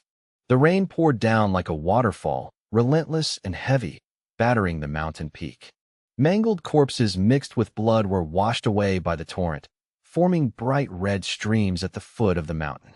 Amidst the roar of engines, a convoy of green military off-road vehicles, armored on 3 sides, sped like madmen down the concrete road, charging straight into the base. Inside a tall military building situated halfway up the mountain, the main hall was dimly lit by solar-powered lights. A tall, middle-aged man in a military uniform was intently observing an iron cage. The cage was lavishly decorated, lined with a glossy fox fur rug, and adorned with sparkling pearls and gemstones. On the bowl-sized lock of the cage, 3 bright red characters were deeply engraved into the metal, Xiang Shuahai. Next to it were 3 other iron cages lined up in a row. Each held a chained girl. All three wore crotchless pants, crawling on all fours, with animal tails attached to their rears. They looked at the man in uniform with eyes full of longing, letting out fawning whimpers. The lock on each cage bore the name of its occupant, former celebrities or famous socialites in Subei before the apocalypse, women who had driven countless men crazy. "Commander!" Boss Duan stormed in with several burly men, his face fierce. It was a bust. That bitch Xiang Shuahai refused to do things the easy way and chose the hard way instead. She gave you absolutely no face and flat out rejected the offer. I say we take our men right now and wipe them all out. Damn it. With her handful of soldiers and a few guns, a reinforced platoon is all we need to level the place. Boss Duan forcefully ripped off his jacket, revealing his solid, muscular physique. Number 2. Don't be so hasty. The man in uniform smirked, raising a hand to signal him. Yang Feng, the commander of the Subei military base. He had a scar stretching from his eyebrow all the way to the corner of his eye. His left eye was completely ruined, the pupil milky white, making his remaining eye exude a crazed and sinister aura whenever he looked down. I never expected that little vixen Xiang Shuahai to agree anyway. I just wanted to test her attitude. It's a pity. There are some people in this world who only understand the whip. Yang Feng licked his lips, his throat dry. He appeared calm on the outside, but Xiang Shuahai's attitude had infuriated him to the extreme. A vicious thought echoed in his mind. How many times had this bitch rejected him? Back then, Xiang Shuahai had escaped his grasp, making him lose out on a prime piece of meat. Yang Feng's gaze suddenly turned icy. A long black whip abruptly appeared in his hand. Like a venomous snake, the whip lashed out violently at one of the girls in the cages. The sharp strike tore open her pale skin, and blood instantly seeped out, accompanied by a blood-curdling scream. "Commander, I've been waiting for you to say that. Why bother testing that bitch Xiang Shuahai anymore? With our strength, it's only a matter of time before we lock her in a cage." Boss Duan laughed gleefully. Recalling Xiang Shuahai's arrogant demeanor, a fire burned in his heart. Seeing Boss Duan smile, Yang Feng secretly sneered in contempt. Only fools thought fighting was the only way. He hadn't made it to where he was today just by killing, but by knowing how to seize every opportunity. If he could make Xiang Shuahai submit obediently without fighting a single battle, he wouldn't have to waste a single soldier. But now his patience had run out. Xiang Shuahai's territory sat on a crucial strategic route leading to several major cities, and it was rich in resources.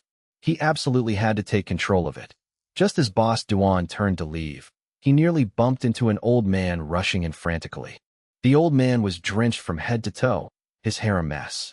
Wearing a tattered coat, he looked emaciated, as if suffering from severe malnutrition. "Old man's son, what are you running in here for?" Boss Duan glared at him. I'm looking for the commander."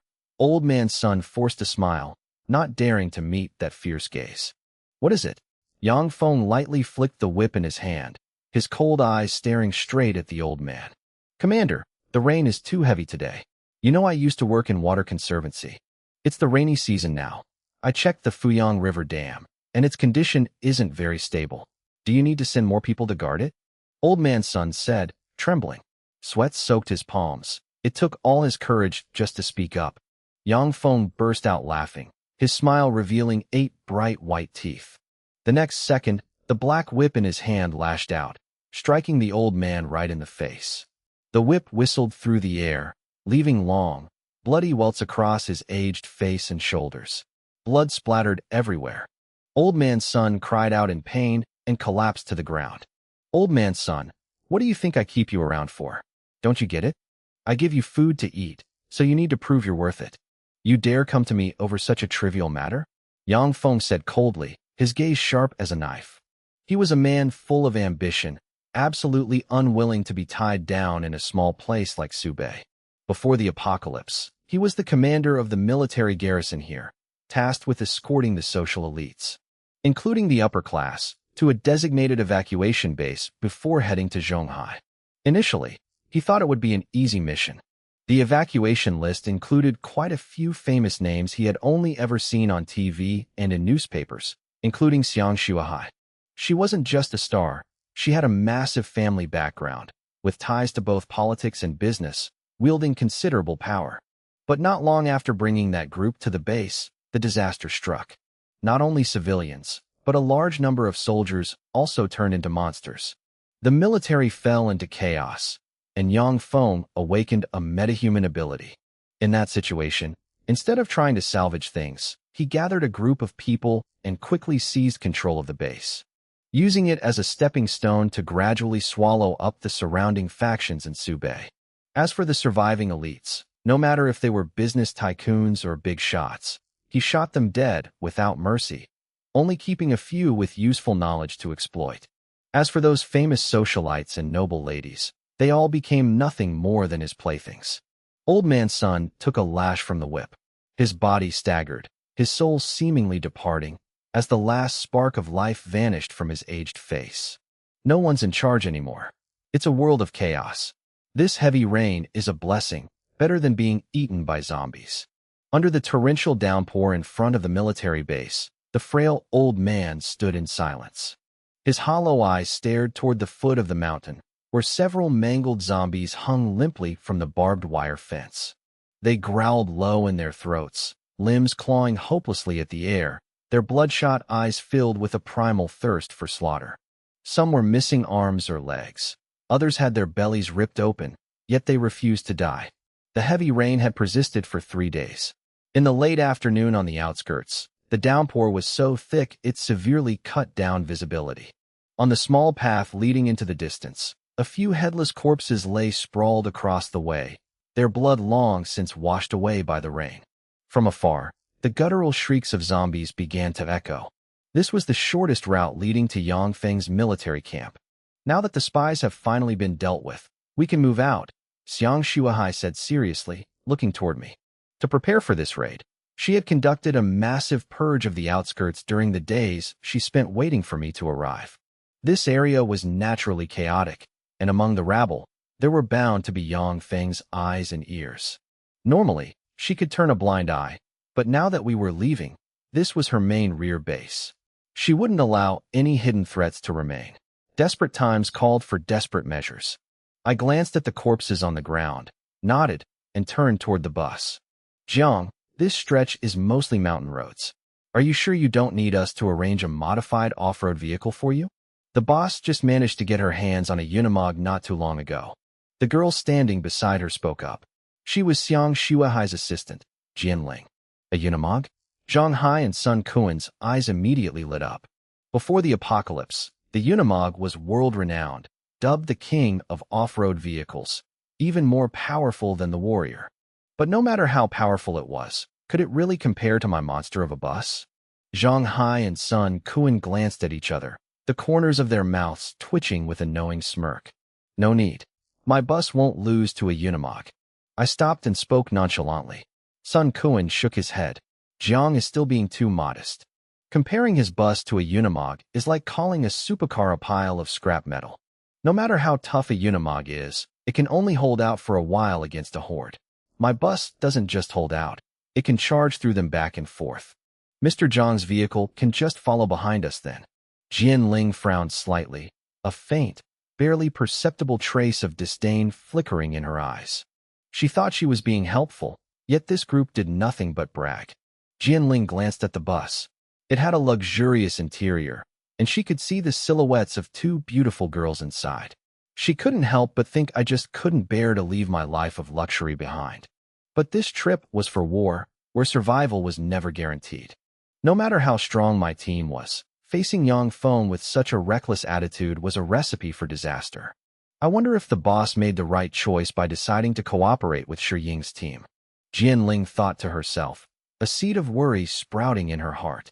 Half an hour after leaving the outskirts, through the windshield pelted by rain and the rhythmic sweep of the wipers, I knew Jian Ling, in the vehicle behind, must have had a clear view of my seemingly old bus speeding along the steep, winding mountain road ahead. Facing a cliff that was nearly vertical with a slope of over 50 degrees, the bus climbed it with ease. The engine's incredible torque and the tire's terrifying grip left everyone speechless with shock. In Jian Ling's original calculations, the off-road vehicles were supposed to lead while my bus simply followed. She even expected to have to tow us when the terrain got difficult, just so she could see me look embarrassed. She believed my stubbornness in driving this bus was just asking for trouble. But they hadn't gone far before the convoy ran into problems. Days of heavy rain had caused landslides in several sections. The road was slick with mud, and the convoy nearly crashed several times. One off-road vehicle even got bogged down in the mud, its wheels spinning uselessly, unable to break free. With the route blocked, the plan was on the verge of collapse. At that critical moment, my bus extended its mechanical arm and pulled the trapped vehicle straight out of the muck. From that point on, the bus took the lead, and the 4 off-road vehicles followed obediently behind. Whether it was fallen trees or deep gullies washed out by the rain, the bus simply crushed everything in its path with brute force. Watching that scene, Jianling's mood must have been incredibly complicated. Just then, Xiang Shuahai, who had been resting with her eyes closed, suddenly opened them. "We've reached Wanshou village. Everyone, stay sharp." Ahead lay a desolate village. Right at the entrance hung a corpse that had been picked clean, leaving nothing but bleached white bones. The bus came to a halt. In the heavy rain, several zombies attracted by the engine noise lunged out from the ruined houses. Zhang Hai jumped down immediately, his blade flashing as he delivered several swift slashes. Sun Kuan followed close behind, vaulting into the air with his long iron staff and smashing it down onto a zombie's head. Heavy thuds echoed as the scattered zombies were quickly cleared out without wasting a single bullet. When I stepped off the bus, Xiang Shuahai and a group of burly men were already standing in the rain, spreading a special waterproof map over the hood of an off-road vehicle. "Jiang, this is Wanshou village. It's the closest point to Yangfeng's military base." I walked over. Xiang Shuahai took a red pen and circled a spot on the map for me to see. It was an incredibly rare 3D satellite map of the northern Sioux region. The mountainous terrain, rivers, and nearby cities were all clearly displayed. The mountain closest to Wanshou village was circled in bright red. This is Wanshui Mountain, where Yang Feng has established his base. There's a secret path behind the mountain leading to the summit. Once we're up there, we follow this trail. She traced a zigzagging line with her pen that led straight into the heart of the base. "We'll sneak in and take Yang Feng out." Her voice was decisive, the murderous intent in her eyes unconcealed. Yang Feng had provoked her to the core, even daring to plot a forced takeover. She was definitely not the type of woman to sit around and wait for death. After witnessing my team's strength firsthand, she had immediately resolved to launch this raid. The smooth journey so far only bolstered that confidence. I glanced at the map and then at Xiang Shuahai, my voice calm. A 3D satellite map like this isn't easy to find, and that secret path is even harder to spot. "It seems you've been planning to deal with Yang Feng for quite some time, Boss Xiang." The map was frayed from being opened so many times, enough to show how long she had been calculating this. "In the apocalypse, human life is as cheap as grass. I just want to survive," Xiang Shuahai replied, her gaze unwavering. I didn't say anything more. I didn't care about her personal vendetta. I just appreciated her caution and thorough planning, because it reduced the risk of the raid, and that was beneficial for my team. "Boss Xiang, continue with the plan." In the heavy rain, a petite figure stepped forward to hold an umbrella over my head. I didn't need to look back to know it was my sister. Ren Xiu stood by, while Jiang Zhiying and Zero, with her small frame, toyed with a dagger, all circling around me. These women each had their own aura, some cold, some gentle, standing out so much that even Jianling couldn't help but steal a few glances. For this raid, besides my Shi-Ying team and Xiang Shuahai's 5 people, there were 2 other teams, both of which usually operated on the outskirts of northern Sioux and had close business ties with her. "Old Man Shi, what's the meaning of this? Attacking Yang Feng is a matter of life and death, yet he brings along a bunch of useless women? Does he think we're going on a picnic?" A square-faced young man in black spoke to the stern middle-aged man beside him, his eyes flickering with jealousy as he looked at me. In the middle of a storm, I had a beauty holding an umbrella for me, while they were soaked from head to toe. How could they not be annoyed? He didn't speak loudly, but even in the storm, it was clear enough for everyone nearby to hear. Hearing those words, the corner of my mouth curled slightly. My gaze swept over Zhu and the other women standing beside me. The moment the words left his mouth, the square-faced youth suddenly felt a sharp, stabbing pain in his head. Useless women, huh? A gentle voice echoed directly inside his mind. The voice was soft and ethereal as usual, but it carried a cold sharpness that made one's skin crawl. The square-faced youth instinctively looked toward me. Then he saw the slender, beautiful woman beside me staring at him with her peculiar gray eyes, without blinking once. His face turned pale. A mental-type ability user. Terror surged within him. Mental abilities were extremely rare and could attack the mind directly, making them almost impossible to defend against. In that split second, it felt like an electric drill was boring into his skull. The pain was so intense he nearly blacked out. At the same time, brilliant arcs of electricity crackled in Zhu Ying's hands, the light so bright it forced others to squint. Zero bared her razor-sharp claws, her emerald eyes gleaming with a predatory light as she locked onto him. The square-faced youth felt a chill run down his spine and immediately shut his mouth. Damn it, they're all ability users. We're all in the same boat here. Let's keep the talk civil. The stern middle-aged man beside him spoke up immediately, stepping between his subordinate and the Shering team. That was cheating, Fa. Watching this, the captain of the other team secretly laughed, while also feeling wary of me and my comrades. Very few ability users could make Chi Dingfa, the captain of the notorious Wild Wolf team, take the initiative to back down like that. Xiang Shuahai raised an eyebrow, feeling both surprised and pleased. After the battle that wiped out Boss Wu, Luo Junjiang had given her a very detailed report about me. She knew I had terrifying sniping skills and that my strength far exceeded an average person's. But now, seeing that the women by my side were just as powerful, she was even more convinced that this raid had a high chance of success. In the apocalypse, strength is everything. With just a glimpse of Zhu Ying and the others' power, all the skeptical whispers about the Shering team vanished instantly. It's almost dark. Let's get back to the plan, Xiang Shuahai said, pointing at the map. I have 20 sets of full military climbing gear.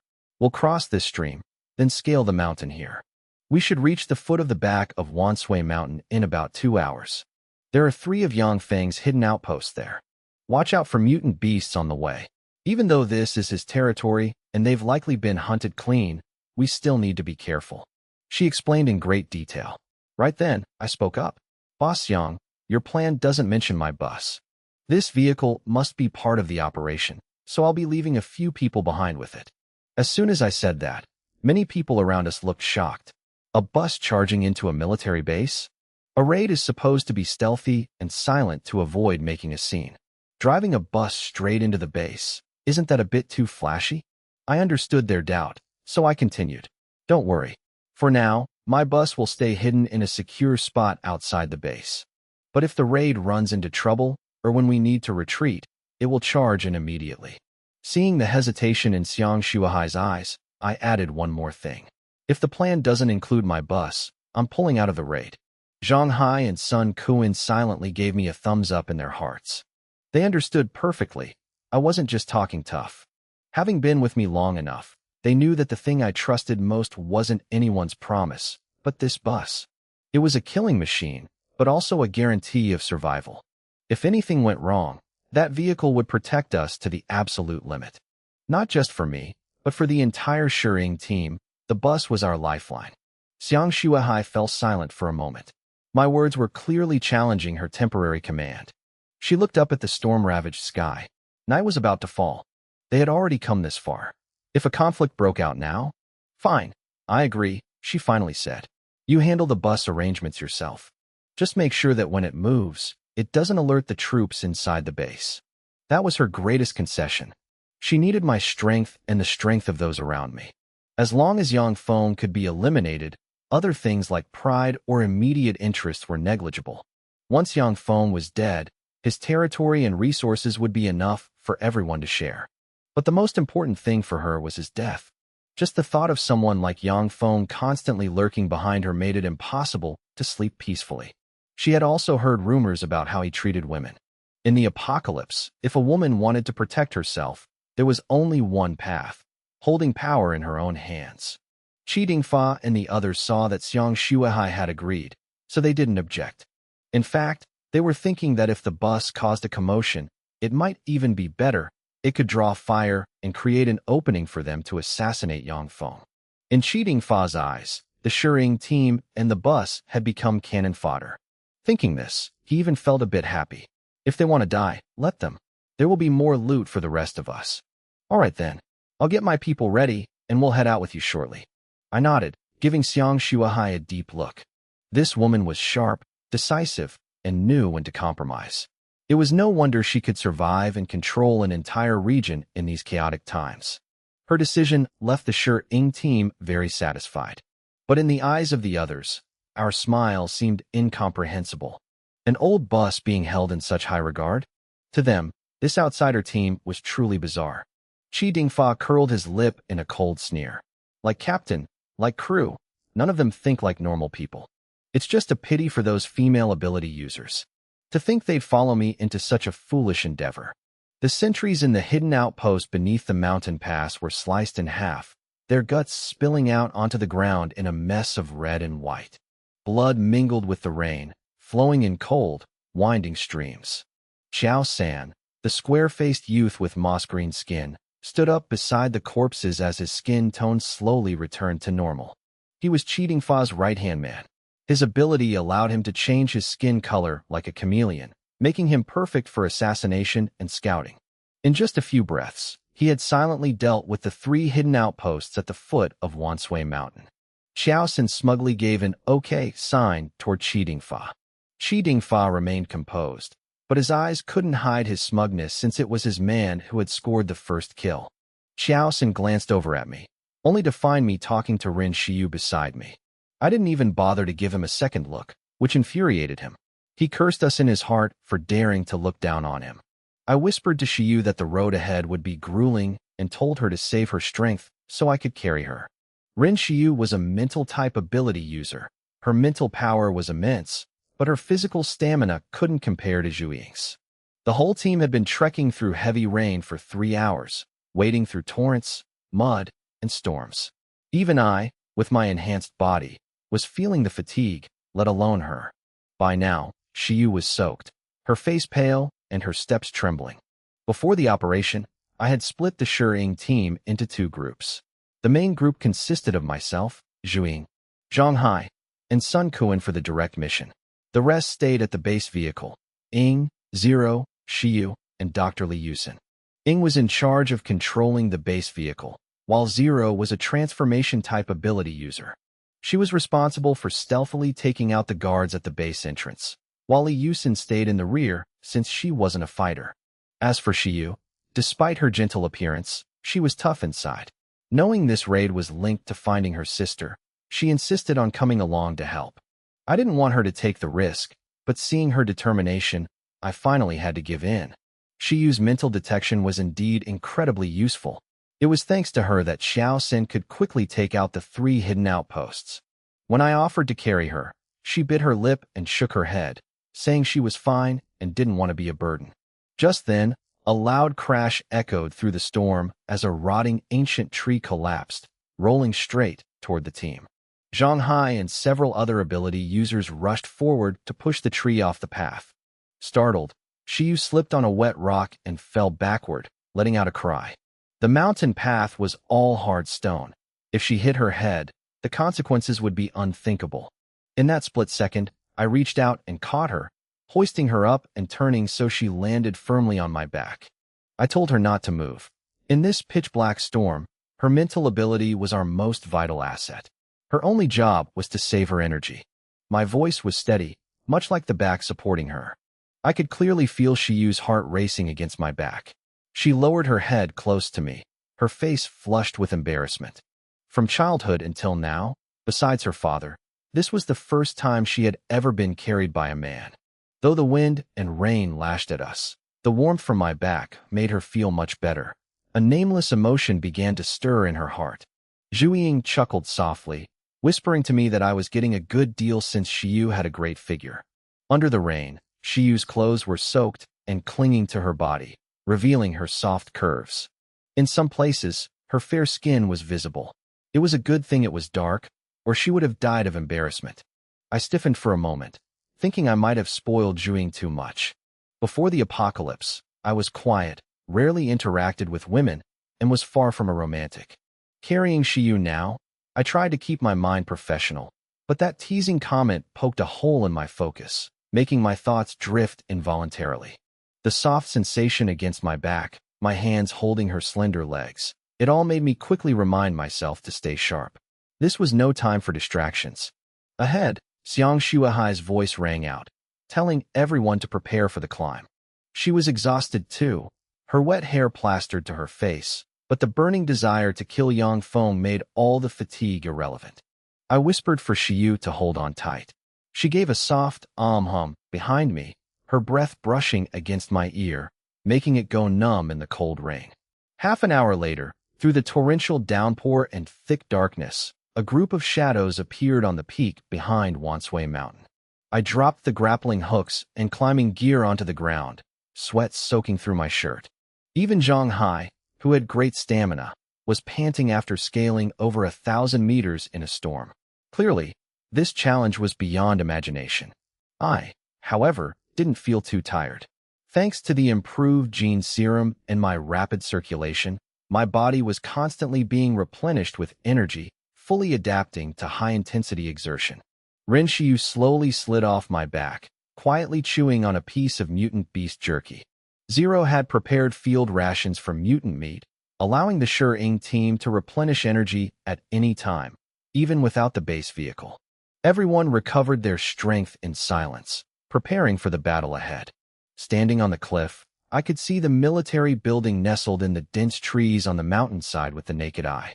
The faint lights flickering through the leaves suggested it was heavily guarded. That was tonight's target. Shiyu sensed for a moment and then whispered that there were 3 people in the building, likely ability users. Outside, there were 2 sentries, one on each watchtower. The rain continued to pour, dark clouds rolling as thunder rumbled. Occasional lightning bolts tore through the sky. In those flashes of light, the outline of the building a few hundred meters away and the 2 towering watchtowers were clearly visible. Xiaoxin gripped his knife, volunteering to handle the sentries, but I said 2 shots would be enough. Xiang Shuahai hesitated for a moment. Sniping in a storm and pitch darkness was no easy feat. One missed shot would trigger the alarm and the mission would fail. She thought for a moment and then nodded, demanding instant kills. Clearly, between me and Xiao San, she chose to trust me. Xiao San stood by with a cold face, and Shi Dingfa also looked displeased, thinking Xiang Shuahai trusted outsiders too much. I lay flat against the rocks, pulling out the black AMR-2 and aiming at the watchtowers. Just then, the wind howled, lightning split the sky, and for a split second, the world turned bright. I activated my neural vision. The world before me seemed to slow down. I could see every raindrop falling in its trajectory. The sentries' silhouettes in the towers were clear in my sights, and I locked onto them. Bang! The first shot rang out, swallowed by the wind and rain. The recoil gave my arm a slight shove. I calmly chambered another round, fired the second shot, then packed up and left my cover without looking back. Xiang Shuahai asked in surprise if it was done. I just nodded. She immediately signaled to move out, but Shi Dingfa stepped to the edge of the cliff, demanding a double check to be sure, his words dripping with sarcasm. Right then, another bolt of lightning flashed. Everyone saw a corpse lying at the foot of one watchtower. As for the other, the sentry was hanging limply over the railing, his body swaying in the wind and rain. He was dead. Shi Dingfa's facial muscles twitched slightly. He went silent. Everyone gasped in shock. Sniping 2 targets from hundreds of meters away in such extreme conditions with only 2 bullets, that was a terrifying level of skill. Xiang Shuahai immediately led the way, then turned back to tell me and Shiyu to stay on the mountain for long-range support. Anyone trying to escape or enter had to be shot down. I gave a short understood. Her group left the cliff one by one, following a small path down the mountain. Zhu Ying, Zhang Hai, and Sun Kuan brought up the rear. I told them to retreat immediately if anything fell off. To me, my sister and those 2 were more important than any mission. Zhu Ying smiled, saying if she couldn't win, she was very good at running. Then she turned to Shiyu and said she'd help ask about her sister. Zhang Hai and Sun Kuan waved reassuringly and quickly followed the formation. Shiyu expanded her mental detection range, staying locked onto the team below, while I lay flat on a boulder, eyes glued to the scope, monitoring every movement. The secret path Xiang Shuahai found was a gully eroded by floods, winding but deep enough for cover. About 15 minutes later, the team cut through the barbed wire fence and slipped into a trench about 30 meters from the building. Just then, the iron door swung open, and a drunken soldier in uniform stumbled out. A second later, a shadow lunged from the trench toward him. Seeing that, Xiang Shuahai's expression changed instantly. She hissed into the wind, "Qiao San." Xiang Shuahai turned her head immediately, her cold gaze sweeping toward Qi Dingfa. Her voice dropped. "Old Qi, is this the kind of man you brought?" She had emphasized very clearly that all actions had to follow her command, including the Shuying team. Any request had to go through her first, yet Qiao San had completely ignored discipline and acted on his own, making Xiang Shuahai's face turn cold with fury. Qi Dingfa stood in the tunnel, nonchalantly picking his ear. He said dismissively that sometimes you have to trust your own people more. Xiao San gets results. That attitude made Xiang Shuahai's expression even colder, and I understood why. She had given him plenty of benefits, but Qi Dingfa was a wolf that was hard to tame. He had never truly intended to follow orders. She snorted coldly and said nothing more. After all, she had to admit Xiao San was fast. In the blink of an eye, he had reached the drunken brute. In the stormy night, his skin-changing ability made Xiao San nearly invisible. He slipped behind the target, drew his dagger, covered the man's mouth, and slit his throat in one clean stroke. The brute was actually a fairly strong ability user, yet he died before he even knew what was happening. Xiao San laid the body down. It twitched a few times as blood soaked into the mud, spreading along the vines crawling around the iron door. Inside the military building, solar-powered lights were all on, but trees and vines covered everything. The light was filtered out, making the space feel gloomy and suffocating. Boss Duan laughed loudly as he drank, slapping a naked girl's rear, looking thoroughly satisfied. Yang Feng, however, only gave a faint smile and didn't touch the alcohol. He liked beautiful women, but he strictly avoided alcohol and drugs. To a man with ambition, those were things that weakened the nerves. Alcohol was merely a tool he used to control others. Suddenly, Yang Feng shuddered, his brow furrowing. Boss Duan noticed immediately and asked what was wrong. Yang Feng said some rats had snuck in and killed Black Mole, and there was more than one. Boss Duan stood up angrily to call his men, but Yang Feng gave the order to wait. This was his domain. He wanted to have some fun with the intruders. Right after that, he tightened his grip on the girl's neck. A crack echoed, and her limp body fell to the floor. Boss Duan's eyes grew even more excited. He, too, killed without a second thought. Outside, seeing Qiao San finish the kill and then take it upon himself to open the iron door and sneak in, Qi Dingfa smirked with pride. Xiang Shuahai coldly warned him that if discipline wasn't followed and something went wrong, the Wild Wolf team would have to take full responsibility. She had prepared for this raid for a long time, rehearsing every scenario in her head, but Xiao San's recklessness had completely derailed the plan. Thinking of the possibility of him being discovered, Xiang Shuahai stood up and ordered the attack, deciding to use the most forceful method to end this quickly. Inside the building, Xiao San slipped through the door, his heart full of self-satisfaction. But the further he went, the more unsettled he felt. There were too many plants inside, vines, potted flowers, a heavy fragrance. The floor was carpeted, but it felt soft and damp like soil under his feet. It all felt eerie. He walked carefully, instinctively feeling like something was watching him, but he still trusted his camouflage. As he entered the main hall, Yang Feng appeared before him, reclining lazily on a general's chair. Beside him was Boss Duan. Both looked incredibly relaxed, seemingly unaware of his presence. Xiao San was ecstatic. He imagined himself beheading Yang Feng and Boss Duan, then standing before me to claim the top prize. The reward would surely be massive. 10 meters, then 6. He approached Yang Feng's back without hindrance until he suddenly lunged, his dagger tracing a perfect arc aimed straight for the throat. Every movement was as smooth as if he'd practiced it 1,000 times. Even with his eyes closed, he knew exactly where to strike. But at the very moment the blade was less than 3 inches from Yang Feng's throat, it was caught tight. A cold, hard hand that felt like would grip the knife. It was Yang Feng. A chill ran down Xiao San's spine. Only one thought remained in his mind. He had been caught. Before he could even beg for mercy, a massive fist lunged straight into his field of vision. A heavy thwack echoed as Xiao San's head was crushed to pulp, blood and brain matter splattering everywhere. Boss Duan spat disdainfully, growling that anyone who dared to assassinate their leader was just asking for death. His right hand was drenched in blood, and his whole body began to transform. Coarse hair sprouted like steel needles, muscles bulged until they tore through skin, and his already intimidating frame became like a crazed ape. Outside, just as Xiang Shuahai led her people through the iron door, it slammed shut, the sound echoing down the corridor. She immediately grew suspicious. This situation had definitely alerted Yang Feng, but Zhu just shrugged and said it wasn't them. Right then, a rustling sound echoed.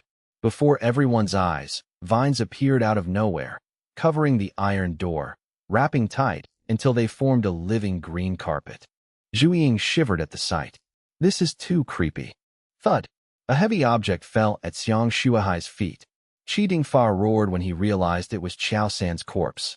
Immediately after, Yang Feng's voice echoed from the end of the corridor, casually welcoming the honored guests. Behind him stood the towering boss Duan, still holding a bottle of liquor. The bottle was smashed onto the ground, followed by a cold threat that since they had come, they shouldn't expect to leave. On the cliff, Shiyu immediately detected the anomaly. 2 red dots in the building were moving fast toward Zhu team, proving they had been spotted. A bolt of lightning tore through the sky. In that flash of light, I saw Zhu group blocked behind the iron door.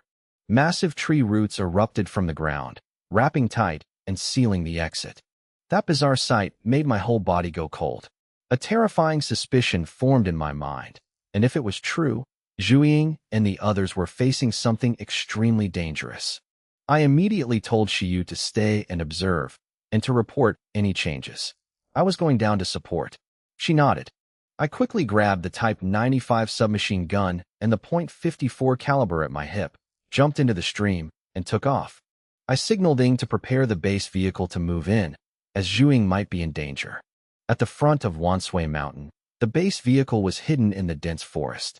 Ying sat watching silently, while Li Yusin was restless with anxiety. Upon receiving the signal, Ying immediately announced they were moving in for support. The base vehicle roared to life and charged.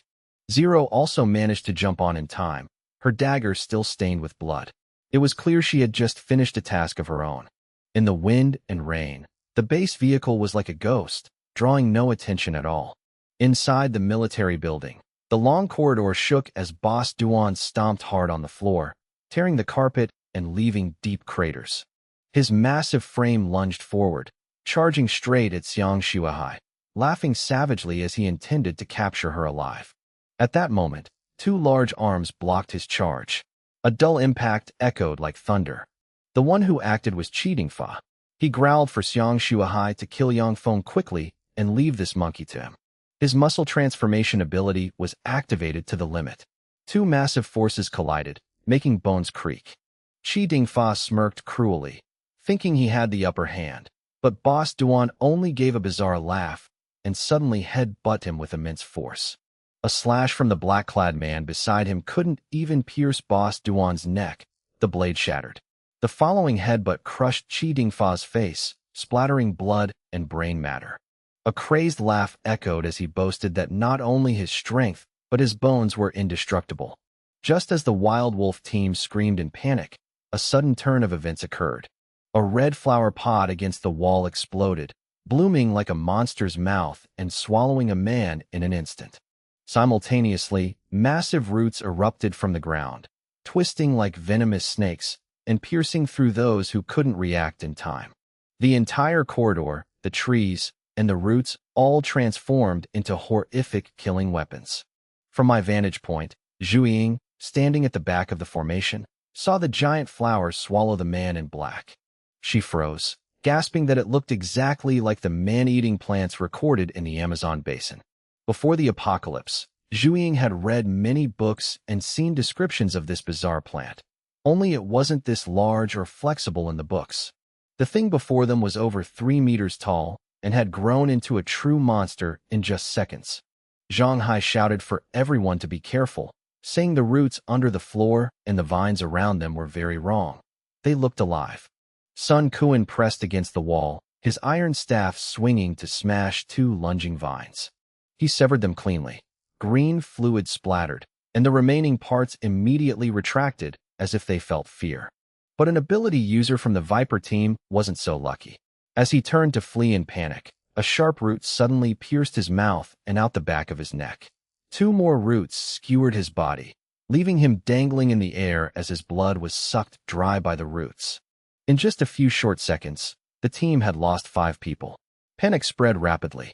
Because besides Boss Duan with his steel-hard body and bones, there were now man-eating plants surrounding them. Just then, the wind suddenly picked up, a strange, sharp wind that was terrifyingly cold, whistling like a painful flute through the air. In the blink of an eye, the roots erupting from the ground and the aggressive vines in the corridor were all shredded into pieces, swept clean. Only then did I see clearly. Up ahead, Xiang Shuahai's hair was whipping wildly. Her entire body was enveloped in violent gusts of wind. The wind around her was like layers of waves with edges so sharp they were chilling. The dirt and stone on the walls were sliced open, and leaves were turned to dust the moment they touched her. Zhu Ying immediately understood. Xiang Shuahai's ability was air manipulation, compressing wind into invisible blades. Her control had to be at an extreme level to slice through every root and vine so precisely. No wonder she dared to take the initiative against Yang Feng. Clapping echoed from deep within the corridor. Yang Feng clapped while sneering, his single eye narrowing as he praised Xiang Shuahai's powerful ability. Then he casually offered her a chance to surrender, promising her the second-in-command position if she submitted.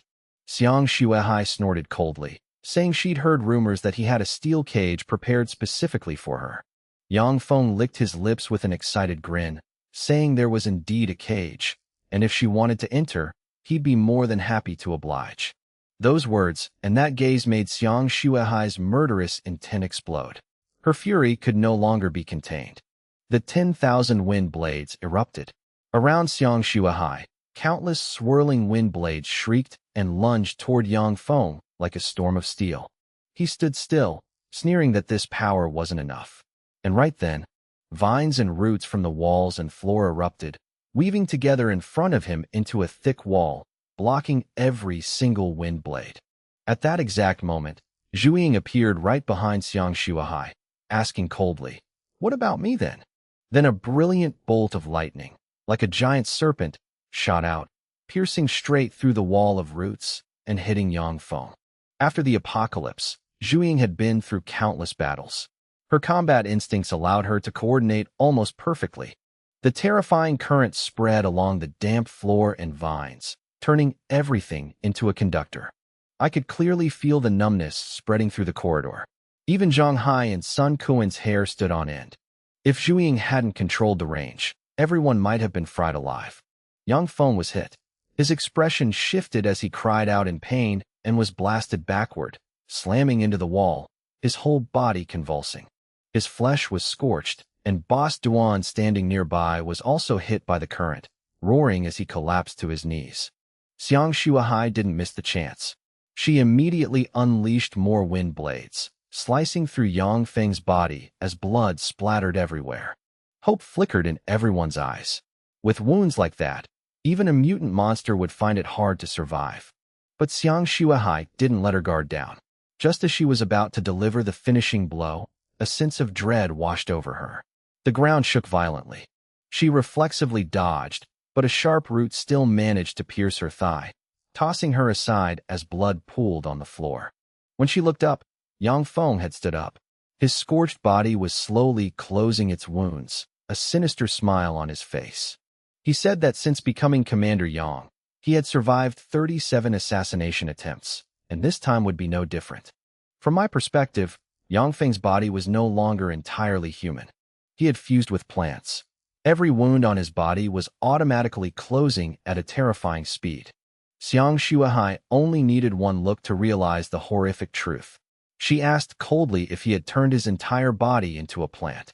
Yang Feng laughed wickedly, replying with disdain that he had controlled his mutation to evolve into a higher form.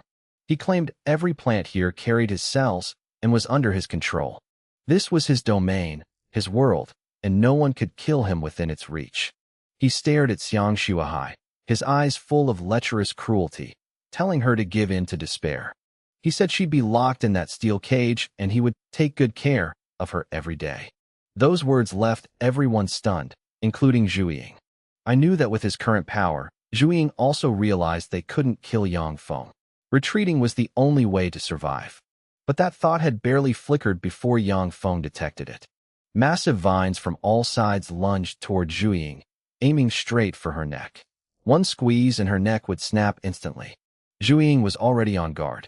Instead of dodging, she reached out and grabbed the vines, a powerful surge of electricity exploding from her body into them.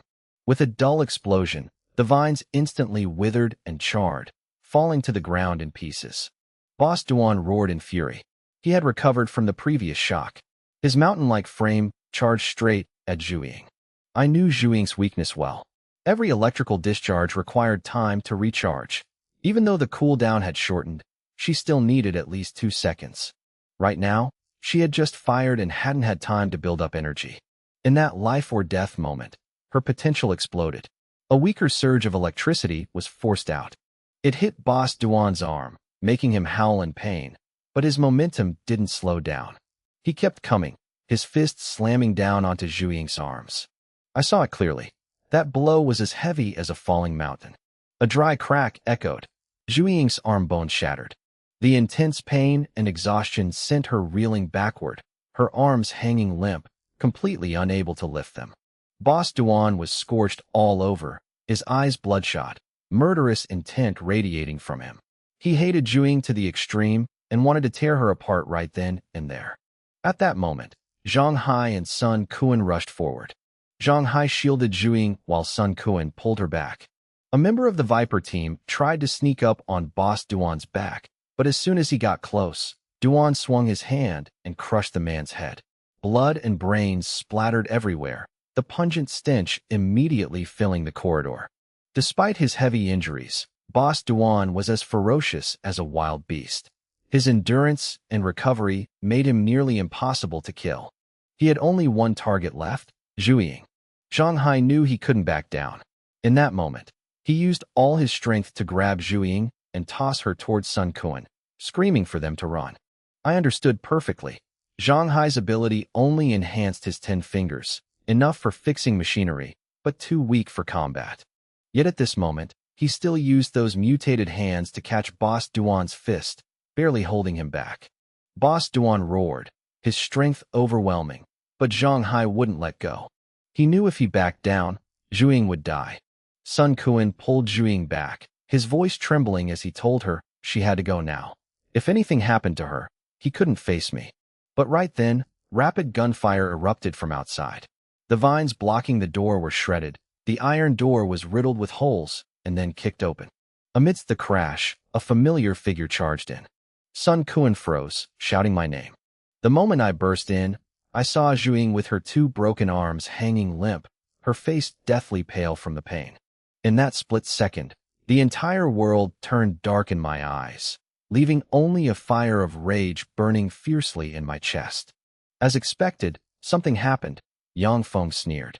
Sensing my entry through his plant sensors, his voice was full of mockery, saying another one had come to die. He mocked Xiang Shuahai, saying it was surprising someone was still willing to die for her in the apocalypse. He didn't think much of me because he couldn't sense any powerful energy fluctuations coming from me. His gaze returned to Xiang Shuahai lying on the ground, full of sick, twisted lust.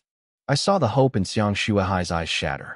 Before, she had hoped that if Yang Feng forced them to retreat, I could use the AMR-2 to snipe him from afar, to pierce and kill him before he could react. But now I had stepped directly into his domain. Just then, a gaunt middle-aged man from the leopard team suddenly fell to his knees before Yang Feng, clutching his bloody stomach. He begged to surrender, saying the entire leopard team was willing to submit. He claimed they were tricked by Xiang Shuahai and only wanted to live. The others stared at their captain in shock, not because he surrendered, but because he did it so quickly, without a shred of dignity. But in this world, survival always came first. Yang Feng laughed loudly, acting magnanimous as he accepted the leopard team. Xiang Shuai's eyes flared with rage at the betrayal, while Yang Feng looked down at her, his voice full of triumph, saying her time was up. The moment the leopard team captain was bowing his head in gratitude, I pulled the trigger. 2 shots rang out almost simultaneously. The wall of vines in front of Yang Feng was torn open, and the traitor's head exploded. Brains and blood splattered everywhere. I stepped forward, a Type 54 in each hand still smoking, and said calmly that once you surrender, you're the enemy. And with enemies, I never show mercy. In the apocalypse, every threat must be eliminated early. The remaining members of the leopard team froze in place, completely overwhelmed by my cold aura.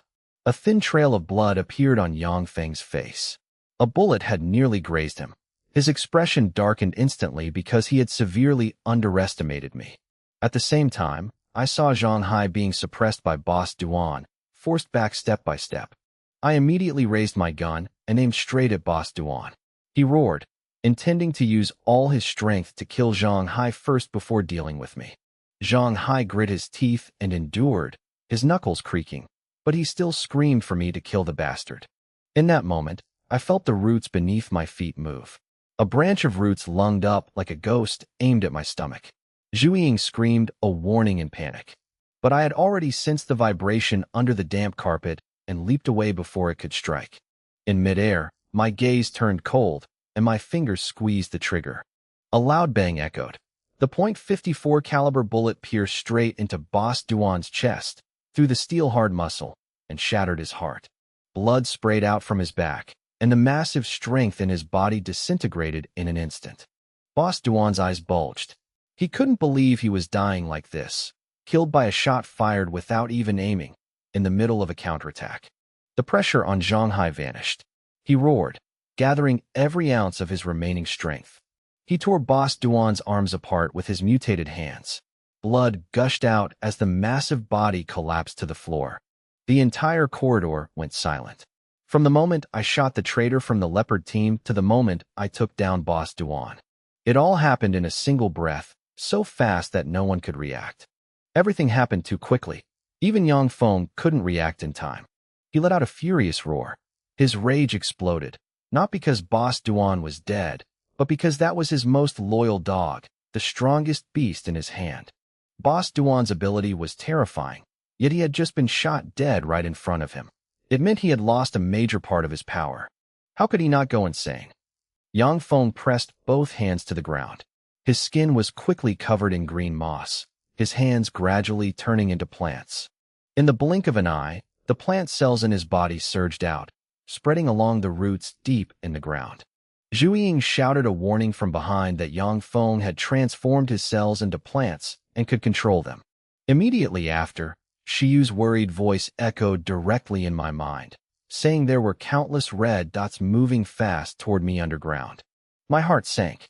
Without turning my head, I immediately accelerated, lunging away from my position. I understood perfectly. In close combat, I couldn't gamble with this kind of ability. My enhanced nerves and brain made my reflexes many times faster than a normal person's when I went all out. My body lunged like a hunting leopard, twisting in a leap and landing more than 10 meters away. Right where I had been standing, the ground exploded. Countless roots erupted like a nest of venomous snakes, piercing through the floor and the corridor ceiling. If I had been a second slower, my body would have been shredded. Yang Feng froze for a moment. This was the second time I had dodged his unpredictable underground ambush. He stared at me with cold eyes, while I maintained a strange, calm composure, showing no panic at all. That made him even more unsettled, especially remembering how I had killed Boss Duan with a single shot. A sense of danger rose in his heart. If he let me live, I would become an uncontrollable threat. Yang Feng roared. Every plant cell in his body was released frantically, his senses covering every inch of the surrounding space. In exchange, his energy was being consumed rapidly. His face turned visibly pale. But he had no choice. If he didn't kill us, he would be the one to die. Just then, Shiyu sent another urgent message, saying the entire building was covered in countless red dots. We were about to be surrounded. I looked at Yangfeng. His hands had fused with the ground, and thick vines had risen to form a wall blocking my line of fire. In this situation, no matter how good a shot I was, it was useless. I quickly assessed the situation. Yangfeng was truly a dangerous opponent. I made an immediate decision. I shouted for Zhang Hai to retreat and told Sun Kuan to hand Zhuiying over to me. As soon as I reached them, I took Zhuiying, hoisted her onto my back, and barked that we couldn't stay here any longer. The whole team immediately turned and fled. Behind us, screams echoed continuously. Several members of the leopard team were skewered by roots from the ground, blood flowing in streams. The ground beneath our feet kept moving as if it were alive. Roots chased us like giant worms, attacking frantically. Several times they nearly pierced us, but I timely shot down each branch with the .54, carving a path of survival through the storm of roots. As we neared the destroyed door, a mass of vines suddenly dropped from above, weaving together to form a giant green wall blocking our escape. Zhang Hai roared, using his mutated fingers to stab into the wall, but he was immediately wrapped by the vines and pulled deep inside. Beneath our feet, the ground began to churn. Yangfeng's plant cells had arrived. I immediately called Shiyu, asking her to suppress Yangfeng's mind to buy us more time. In my mind, images from Ying appeared. The base vehicle was less than 100 meters away, but I wasn't sure if Shiyu could hold out. This was her limit after hours of enduring the storm. Yet she grit her teeth and replied that she could do it. Shiyu's mental waves exploded, spreading out. 500 meters, 1 kilometer, 2 kilometers, locking onto me, our comrades, and Yangfeng. In that moment, she had only one thought. She could not fail. Just as Yangfeng was smirking, believing he had caught us, an intense headache suddenly slammed into his brain. He immediately lost control of the plant cells. His expression shifted as he realized one thing. A mental ability user was interfering, but by then, it was too late. In an instant, all the rampaging plants around us froze. The sharp roots erupting from the ground stopped midair. One root had nearly touched Sun Kuan's rear before it stopped, leaving his back cold and drenched in sweat. The wall of vines also stopped moving. Zhang Hai roared, using his powerful hands to tear through them, opening a gap just wide enough for one person. The Shuying team scrambled out. After running just a few steps, I heard the sound of tires gripping the slick road, followed by a world-shaking crash as the iron gate wrapped in vines was smashed to pieces by a massive object. Shards of iron and wood flew everywhere. The base vehicle charged in like a predatory beast, its front collision bar gleaming with cold metal through the mist. Zhang Hai and the others breathed a sigh of relief, the feeling of survival washing over them. Ying, sitting firmly behind the wheel, opened the door immediately, and everyone jumped in. Before stepping inside, I paused. I looked deep into the corridor, where Xiang Shuahai was wrapped tight in green vines, pinned against the wall. Her body was clearly outlined in her helpless pose. The massive blood loss had turned her face pale, her eyes dazed but still staring toward the vehicle. I understood perfectly. She was desperate to live, but she also knew this vehicle hadn't come for her. This was our only chance to escape. My gaze only lingered for a few seconds before I turned away and stepped into the vehicle, leaving behind Xiang Shuahai's silent despair. Yangfeng remained hunched and motionless, staring as we retreated, screaming in madness. He forced his brain to move again, and the moment he broke free from the suppression, on the peak of Wanshui Mountain, Shiyu groaned in pain, having to lean against a tree to stay upright. Her mental energy was nearly depleted, but a relieved smile touched her lips because she had helped us. As the vehicle reversed, squads of soldiers in uniform rushed from all sides. Military trucks roared as they closed in.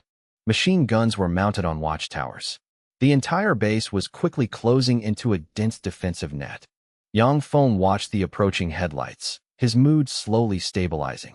He already imagined the small bus being shredded by machine guns and grenades. Because he believed that even if we broke in, we couldn't possibly make it out alive. In the ruined corridor, littered with corpses and broken roots, Yangfeng turned to look at Xiang Shuahai. He said coldly that she had finally fallen into his hands. She grit her teeth, searching for a gun. She'd rather die than be humiliated. but the vines wrapped tighter, pulling her toward him. Her throat was squeezed, her breath hitched, and the gun was snatched away. Total despair. Yang Feng laughed cruelly, believing that even though he'd lost a right-hand man, he would still get the power he wanted. And next would be the death of the Shering team. But right then, another crash echoed. The base vehicle didn't flee. It turned around and charged back into the corridor, its V-shaped plow aimed straight at him. Yang Feng froze, and Xiang Shuahai looked up. In the flickering lights, she saw me sitting in the passenger seat, my gaze as calm and cold as ever. I looked at Xiang Shuahai. Her lips parted slightly in shock, a faint spark of hope flickering in her eyes. In my mind, the command echoed. Charge. Attack. The base vehicle immediately ignited its fuel. A massive surge of energy exploded, the engine roaring so fiercely that everything around it shook. The vehicle lunged forward like a storm of steel, a ear-splitting screech echoing in the cramped space. You want to die? Yang Feng screamed in rage. To think we still dared to challenge him at a time like this. In such a narrow space, controlling a bus was incredibly difficult. One small mistake, and it would be stuck. Furthermore, this was his territory. He believed he could easily crush my little bus. Immediately, he controlled roots from the ground and vines from both walls to surge forward, aiming for the wheels and the body. Boom, boom. Every root and vine was crushed to pieces by the bus, without even leaving a scratch. In its attack state, the base vehicle possessed terrifying power. Almost nothing could stop it. Yang Feng was stunned. Those vines were strong enough to flip a military truck, yet they couldn't stop a small bus. But he had no time to think. The vehicle was closing in, crushing everything in its path. He grit his teeth, dragging Xiang Shuahai as he fled deeper inside. After him, I ordered coldly. He had injured Zhu Ying and put Zhang Hai and Sun Kuan in danger. I absolutely could not let him go. This time, I was filled with murderous intent. This man had to die. As for Xiang Shuahai, her resilience and decisiveness had earned a bit of my respect. I couldn't just watch her fall into his hands. Damn it! Yang Feng fled frantically, continuously raising walls of vines behind him to block the vehicle. I held my gun and fired straight at those plant walls. Sensing the danger closing in, he turned his head, his heart turning cold because he had seen my shooting skills firsthand. He immediately used roots from the ground to pile up thick defensive walls while dragging Xiang Shuahai toward the main hall. As long as he didn't die, his men would arrive in time, and my Shering team would surely be in danger. Crash. The bus kept coming at a terrifying speed, tearing through every root wall like thin paper. In just a few short seconds, the vehicle was right behind Yang Feng. His scalp felt like it was going to explode. He didn't understand how we were so fast. He looked at Xiang Shuahai, feeling that she was the burden keeping him from running faster. Unwilling to give up, he grit his teeth and threw her toward the bus, while simultaneously controlling a vine to pierce through her body. She's yours, he screamed and turned to run. Xiang Shuahai's frail body fell, blood splattering in droplets. Her face was pale, and she had almost no strength left to resist. Even though she felt the vine about to skewer her, she was helpless. At that exact moment, a gunshot rang out. The vine was blasted to pieces. The bus slammed on its brakes, coming to a dead stop from high speed, the tires screeching against the floor. Xiang Shuahai fell right in front of the bus, unable to believe she was still alive. The door opened, and I stepped out, standing before her. She was heavily injured, her face white. Her vision was fading, but in that blurred sight, she saw only me. She tried to look up, her lips moving, but no words came out. From despair to this moment of survival, she felt like she was dreaming. I wasn't an exceptionally handsome man. Before, I was just an ordinary student with a thin frame. But after being modified by the base vehicle's gene nutrients, my body had become taller and much more robust. When I gently picked her up, a sense of warmth and safety washed over her, a feeling she hadn't felt in a very long time. In this cruel world, she had never slept soundly. Even the slightest noise was enough to wake her in a state of alert. But now, for the first time, she felt protected. Once the tension vanished, she let out a soft groan and passed out. She's lost too much blood. She needs treatment immediately, I said, carrying Xiang Shuahai back to the vehicle and laying her on a bed. Li Yusin was already prepared. She nodded to me, having just finished tending to Zhuing before diving back in to save another life.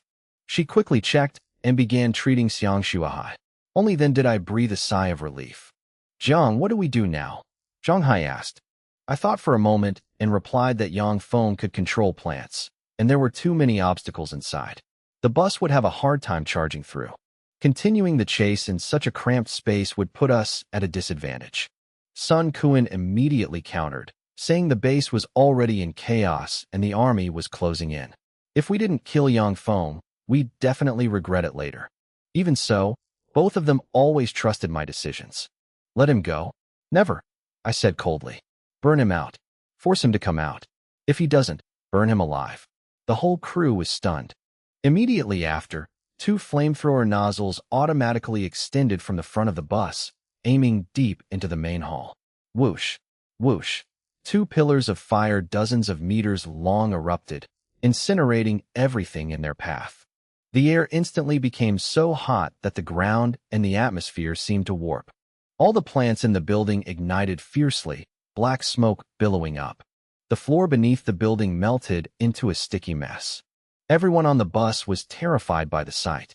These were fuel-based flamethrowers, built at the cost of 1 mutant crystal core. They had been finished for a long time, but rarely had a chance to be used. The guns consumed a massive amount of gasoline and burned with pure oxygen. The temperature could reach 2,000 degrees Celsius. At this heat, those vines only needed a single spark to ignite completely. Inside the main hall, the fire raged and black smoke billowed. The space that was once soft and fragrant was now completely transformed into a fiery hell. The carpets, the wall paintings, the sofas, the beds, and chairs. Everything was incinerated, turned to ash under the intense heat of the concentrated gasoline.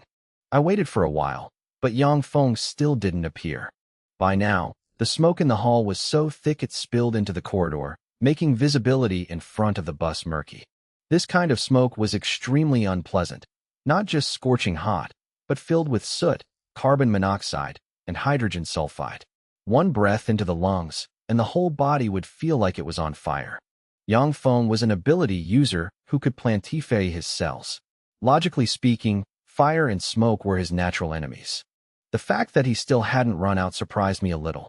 I'm going in to check, I said, tossing Sun Kuan a Type 95 rifle and telling him to hold it. Sun Kuan and Zhang Hai both used medical towels soaked in water to cover their noses. These were all prepared by Li Yusin. The 2 of them hid behind the bus, alertly watching the door outside. Through the thick smoke, they could already see silhouettes moving.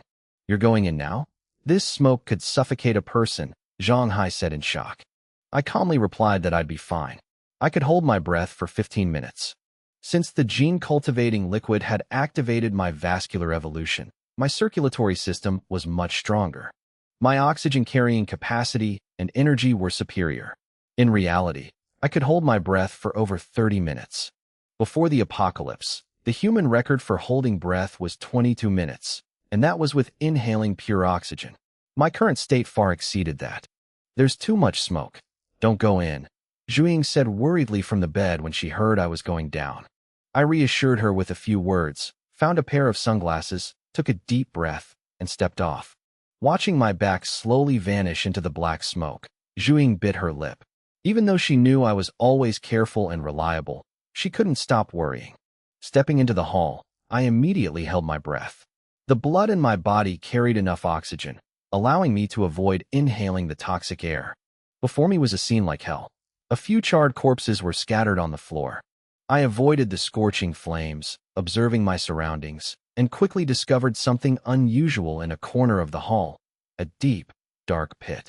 I rushed to the edge of the pit and saw Yang Feng below. He was in a wretched state. All the hair on his body had been burned off, leaving only a few scraps of cloth covering him.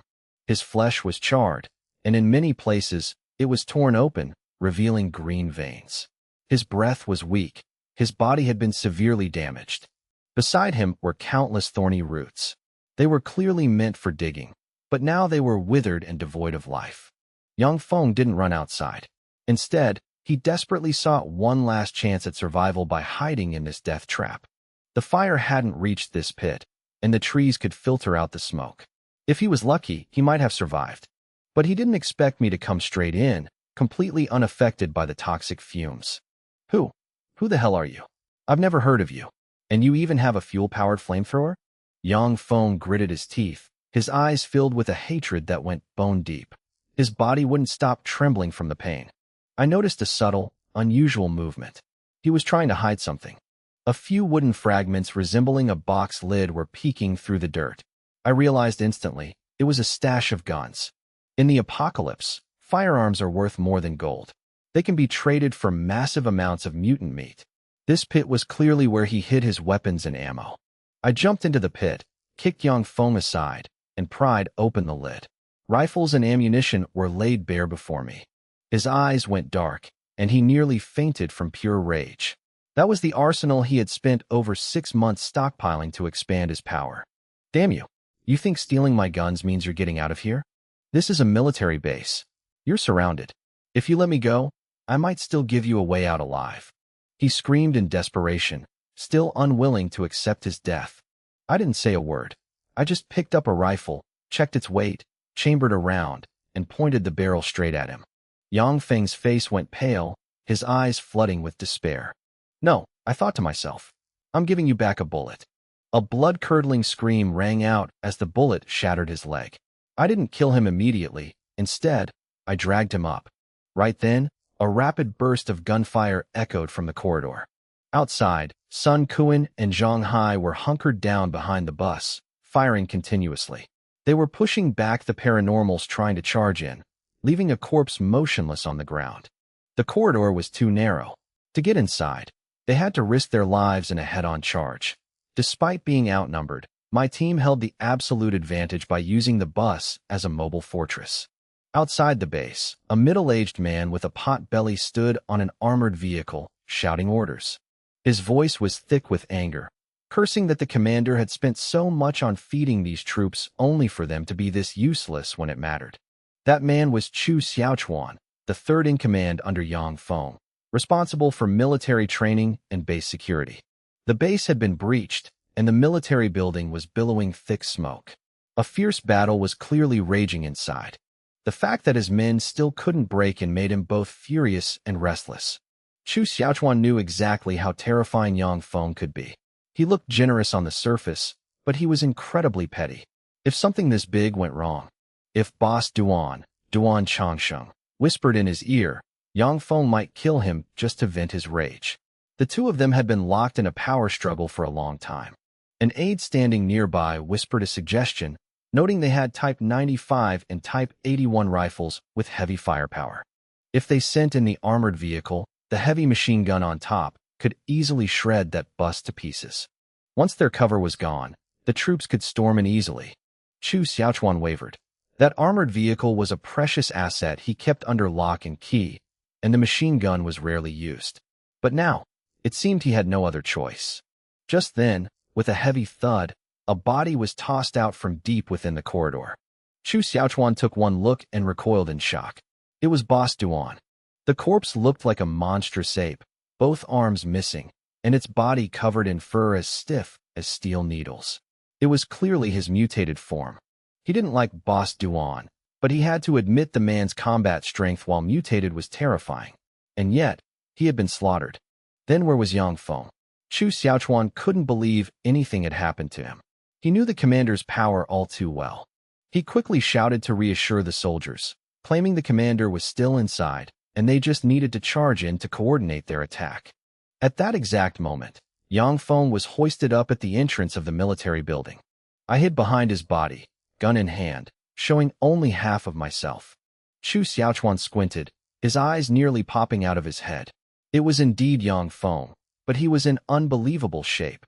His hair was scorched off, and his entire body was charred black. Blood dripped steadily from him. If it weren't for his plant-based abilities sustaining his life, he would have been dead long ago.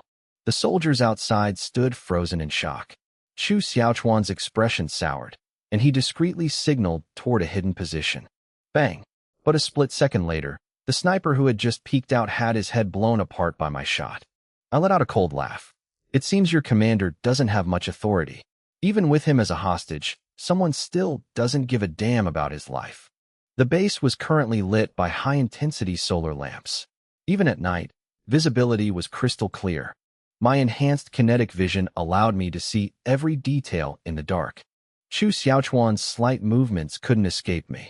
I just followed his gaze to locate the sniper and pulled the trigger. That shot sent a chill down Chu Xiaochuan's spine. In the midst of the wind and rain, Yang Feng gasped for air, his eyes burning with hatred as he glared at Chu Xiaochuan. Even if he couldn't hear the words, the malice was unmistakable. Chu Xiaochuan trembled inwardly, but he told himself that Yang Feng was now a useless cripple. The one he truly had to fear was me. I slowly backed away, dragging Yang Feng back inside and leaving the confused soldiers outside, too afraid to advance. After a moment of hesitation, Chu Xiaochuan ordered his troops to hold their positions. Back in the corridor, the shadow team let out a sigh of relief when they saw me return. I handed Yang Feng over to them and headed back into the fire zone to scavenge more weapons. I was the only one who could handle the heat. A short while later, I brought out several crates of guns. Zhang Hai and Sun Kuan were ecstatic, especially when they saw 2 large-caliber rifles. Zhang Hai immediately recognized the Type 97, an improved version of the Remington 870, famous for its simplicity. It had massive stopping power at close range, extremely effective for CQC, and enough to make up for their lack of paranormal abilities. Yang Feng lay to the side, watching his own weapons being seized by others.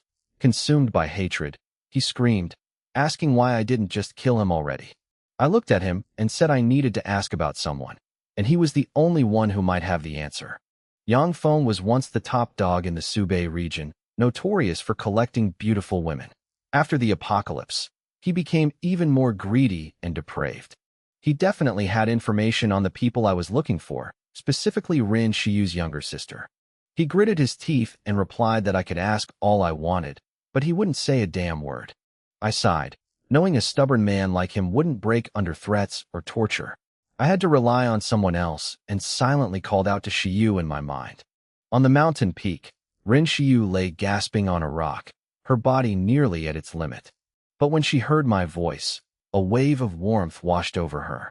She knew she had reached her breaking point, but she gritted her teeth for one last push, not just for the team, but for the only lead on her sister's survival.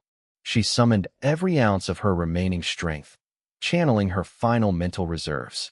A powerful psychic wave blasted toward the military base at the foot of the mountain, locking onto Yang Feng. By now, Yang Feng was weakened to the extreme. When the body fails, the mind follows. Even a powerful paranormal like him was no exception. With a sharp ring, Rin Shiyu's psychic wave hit him.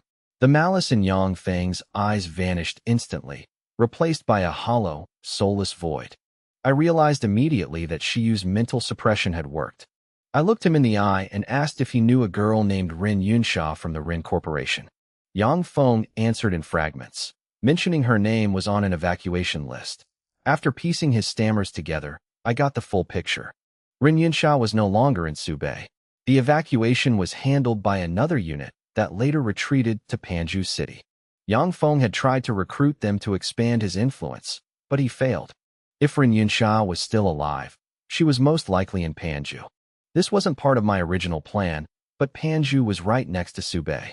The distance wasn't too great, and the risk was within acceptable limits. We had already made it to Subei, going one step further was fine. Besides, with Shiyu's help, I was more than willing to help her find her family. Just as I was thinking, Yang Feng's vacant eyes snapped back to life, filled with madness and fury. Remembering what had just happened, he knew he had been controlled by a psychic ability again.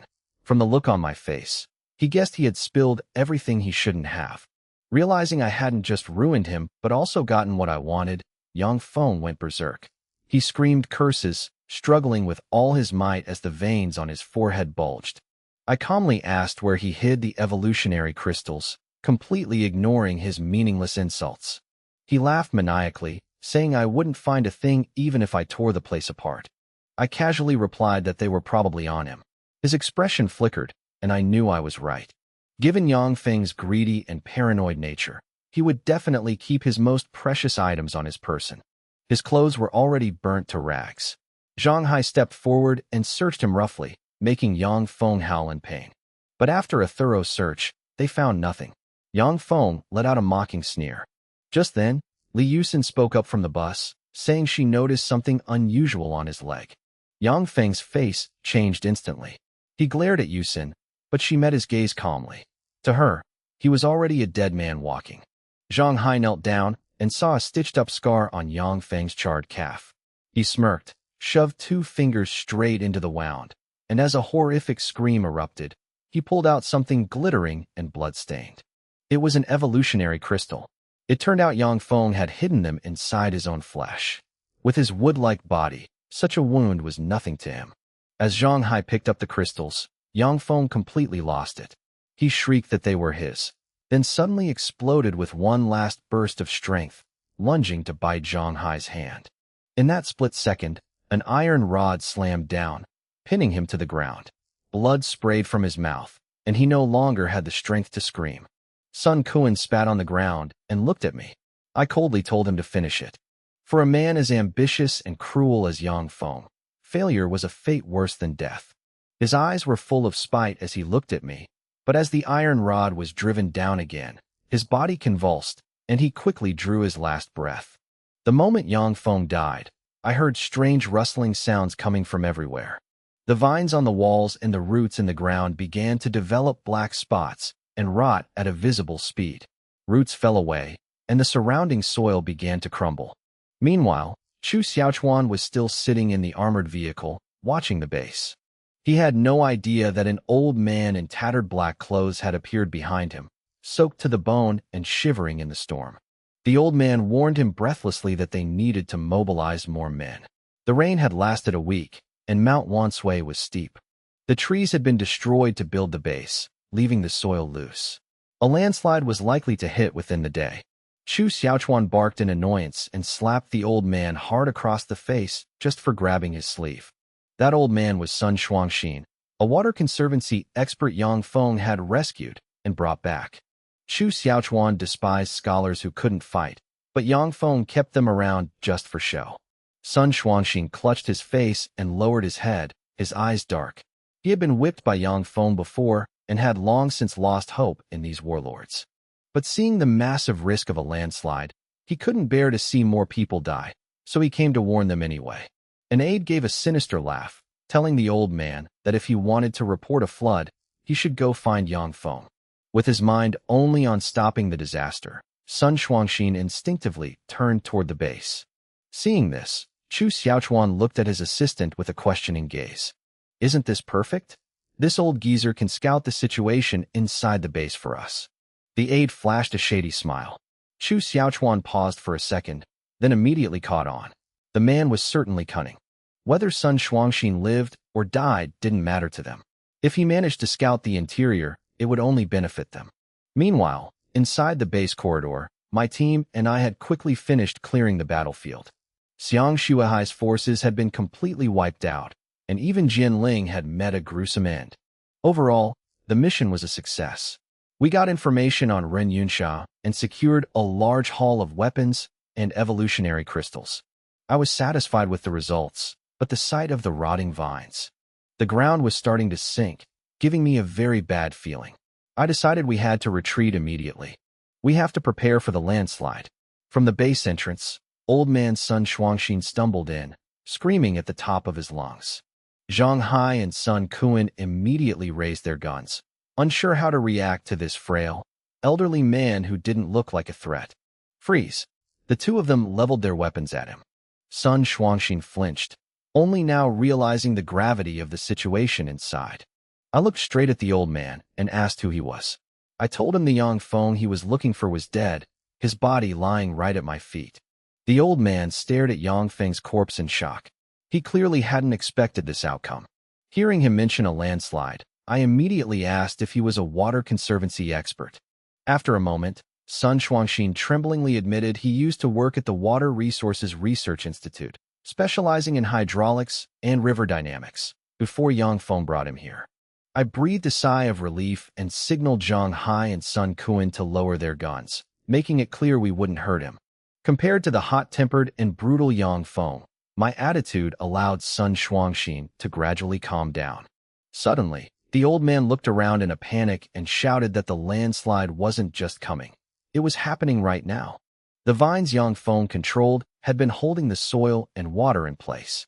Now that he was dead, everything is rotting. The soil and water are no longer contained. The landslide is going to hit any second.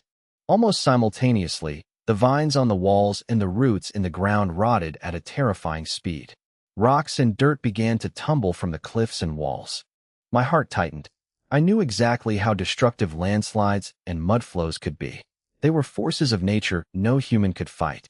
Mount Wanshui had been heavily modified to build the military base, leaving the soil loose. With days of continuous rain, it was the perfect recipe for disaster. Without a second's hesitation, I ordered the retreat. "Old man, come with us," I commanded. Zhang Hai quickly helped Sun Shuangxin onto the bus. Stepping inside, the old man was stunned. He never expected to see a clean, fully equipped mobile home. He was hesitant to sit on the sofa because of his filthy clothes, but Zhang Hai pushed him down, forcing him to stay put. After a moment, the old man finally composed himself, though one question lingered in his mind. Who on earth were these people? The atmosphere in the bus grew tense as everyone watched the ground outside continue to cave in and the vines rot away en masse. I sat in the passenger seat and keyed the radio. "Shiyu, can you still hear me? A landslide is coming. Has anyone picked you up yet?" At that moment, Zhu Ying started the engine and backed out of the base at high speed. Shiyu replied that Zero had picked her up. They were taking the back path down the mountain toward Wanshou village. She confirmed that mud was already blocking the streams and rocks were starting to fall. I told them to wait near Wanshou village and that we'd pick them up. Hearing that, I felt a bit more at ease. The bus roared out of the base. Zhu Ying spun the wheel, performing a sharp turn in the narrow passage before charging out. Seeing the bus appear, Chu Xiaochuan's surprise turned into excitement. He immediately ordered his men to open fire. Even when his aide reminded him that Yang Feng might be on board, he was met with a chilling, murderous glare. Chu Xiaochuan kicked the machine gunner aside and took over, ordering full throttle fire. Machine gun fire rained down on the bus.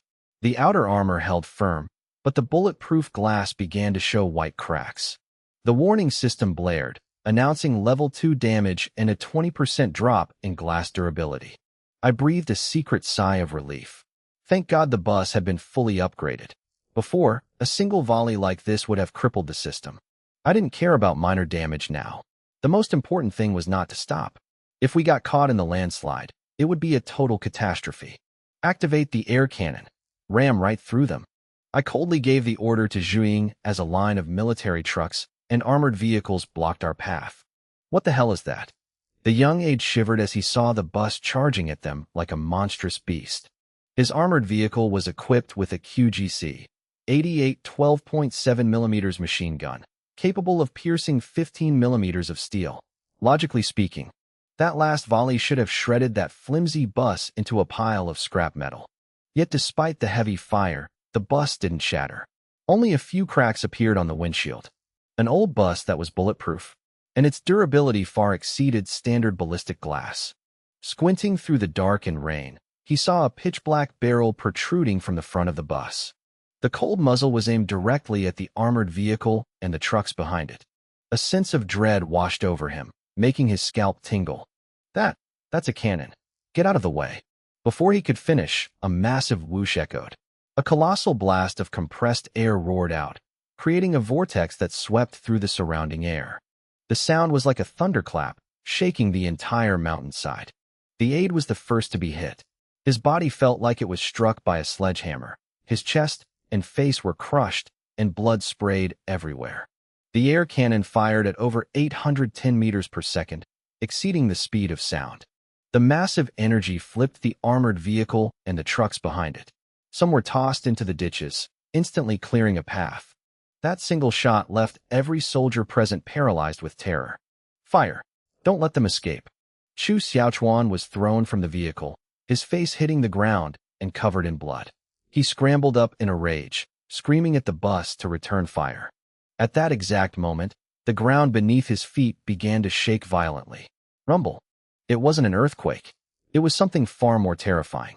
The soldiers around him all turned back with looks of pure horror. Chu Xiaochuan turned around, and his face went deathly pale. A mudslide. From the mountainside, thick torrents of mud surged down like a tidal wave, carrying boulders, trees, and even abandoned mining equipment. The two-story military building was crushed, deformed, and swept away. The flood grew larger and more violent, charging straight for Chu Xiaochuan's men. He only had time for one pathetic scream before turning to run toward the higher barracks.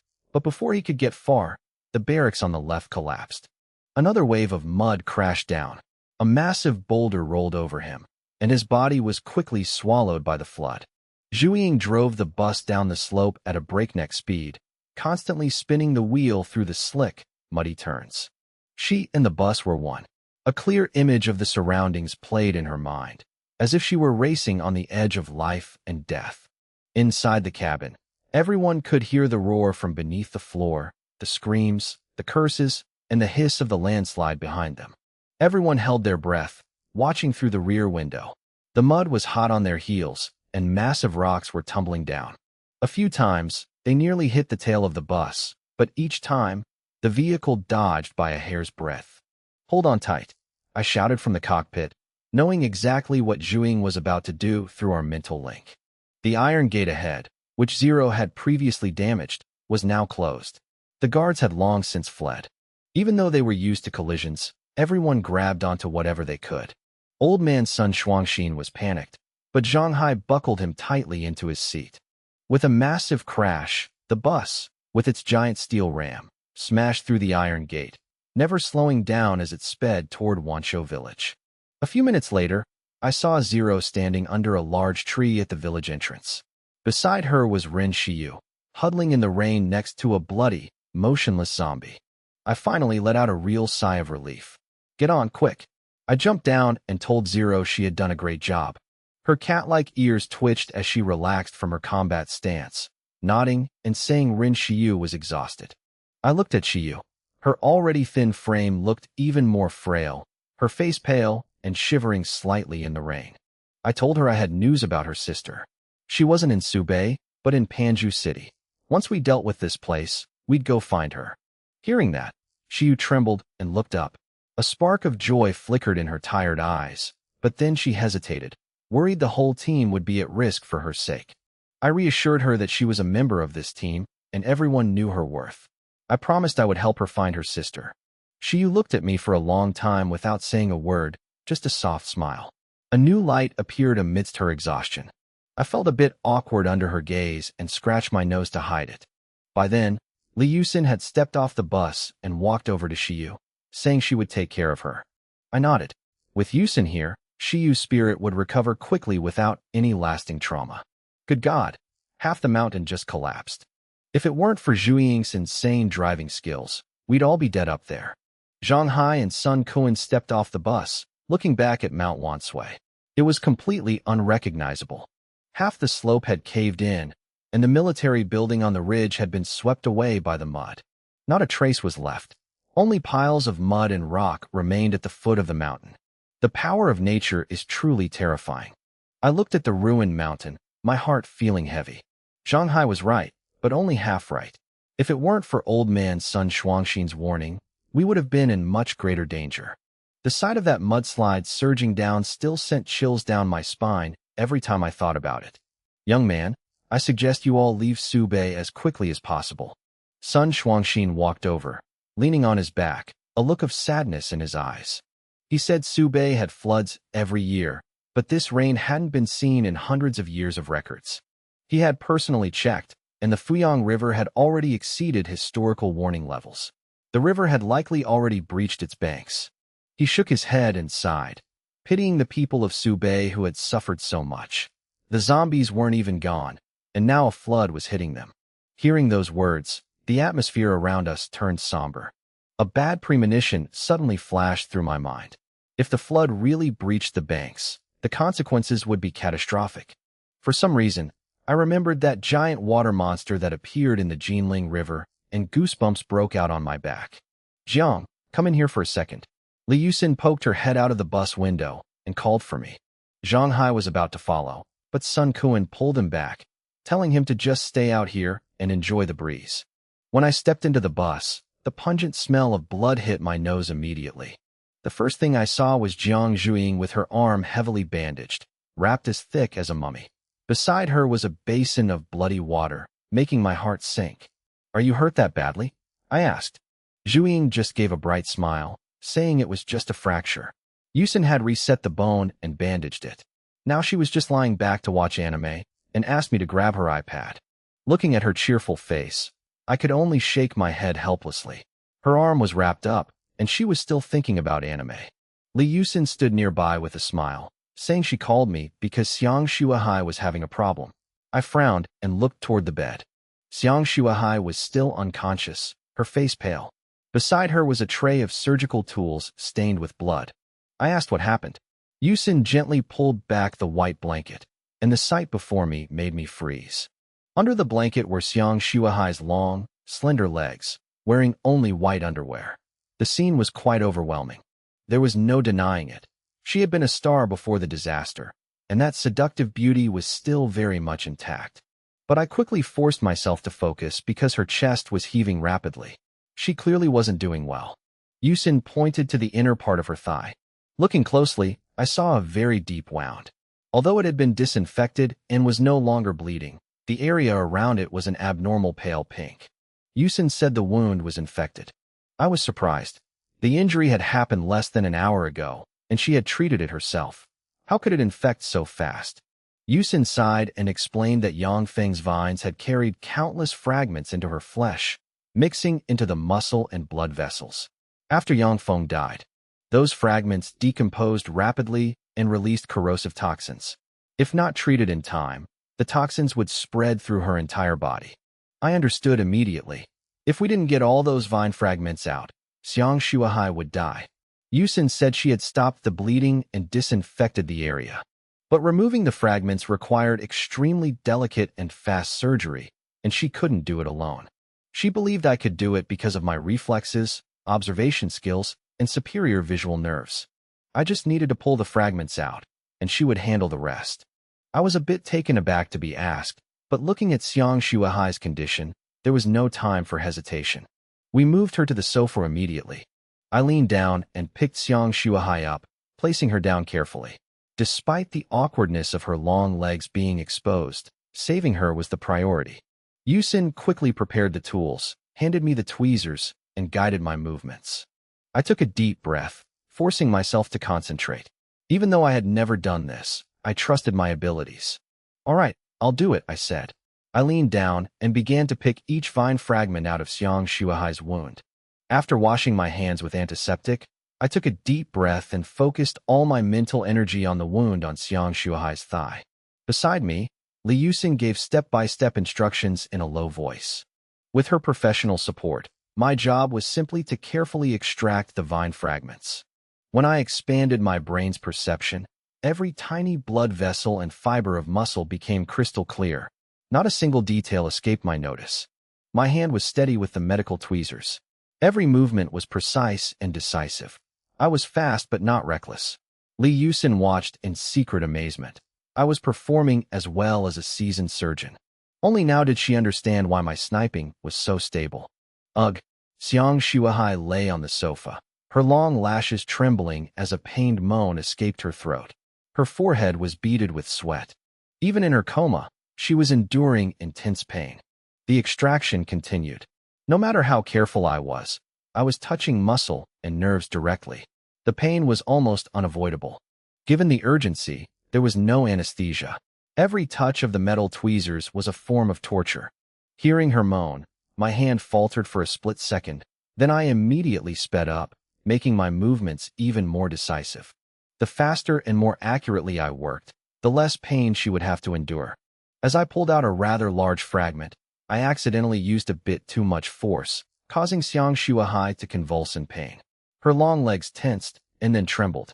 With no other choice, I dropped the tweezers and held her thigh firmly to keep her from moving instinctively. Don't touch me." Xiang Shuahai suddenly mumbled unconsciously. A rare look of fear appeared on her usually cold face, making her look as vulnerable as any ordinary girl. I froze, then immediately let go, gently patting her head and whispering reassurances. It's okay. Yang Feng is dead. Xiang Shuahai, he's dead. The words seemed to work. She mumbled a few more times and then gradually calmed down. Seeing that, I picked up the tweezers again and patiently finished cleaning the wound. In reality, she was awake by now. When she heard my voice, her consciousness had slowly returned. She quickly realized her situation, her bare legs, wearing only underwear, and me standing right in front of her with tweezers. The situation made her too embarrassed to open her eyes. But she heard my words clearly, felt the reassurance and the gentle pat on her hair, so different from my usual cold demeanor.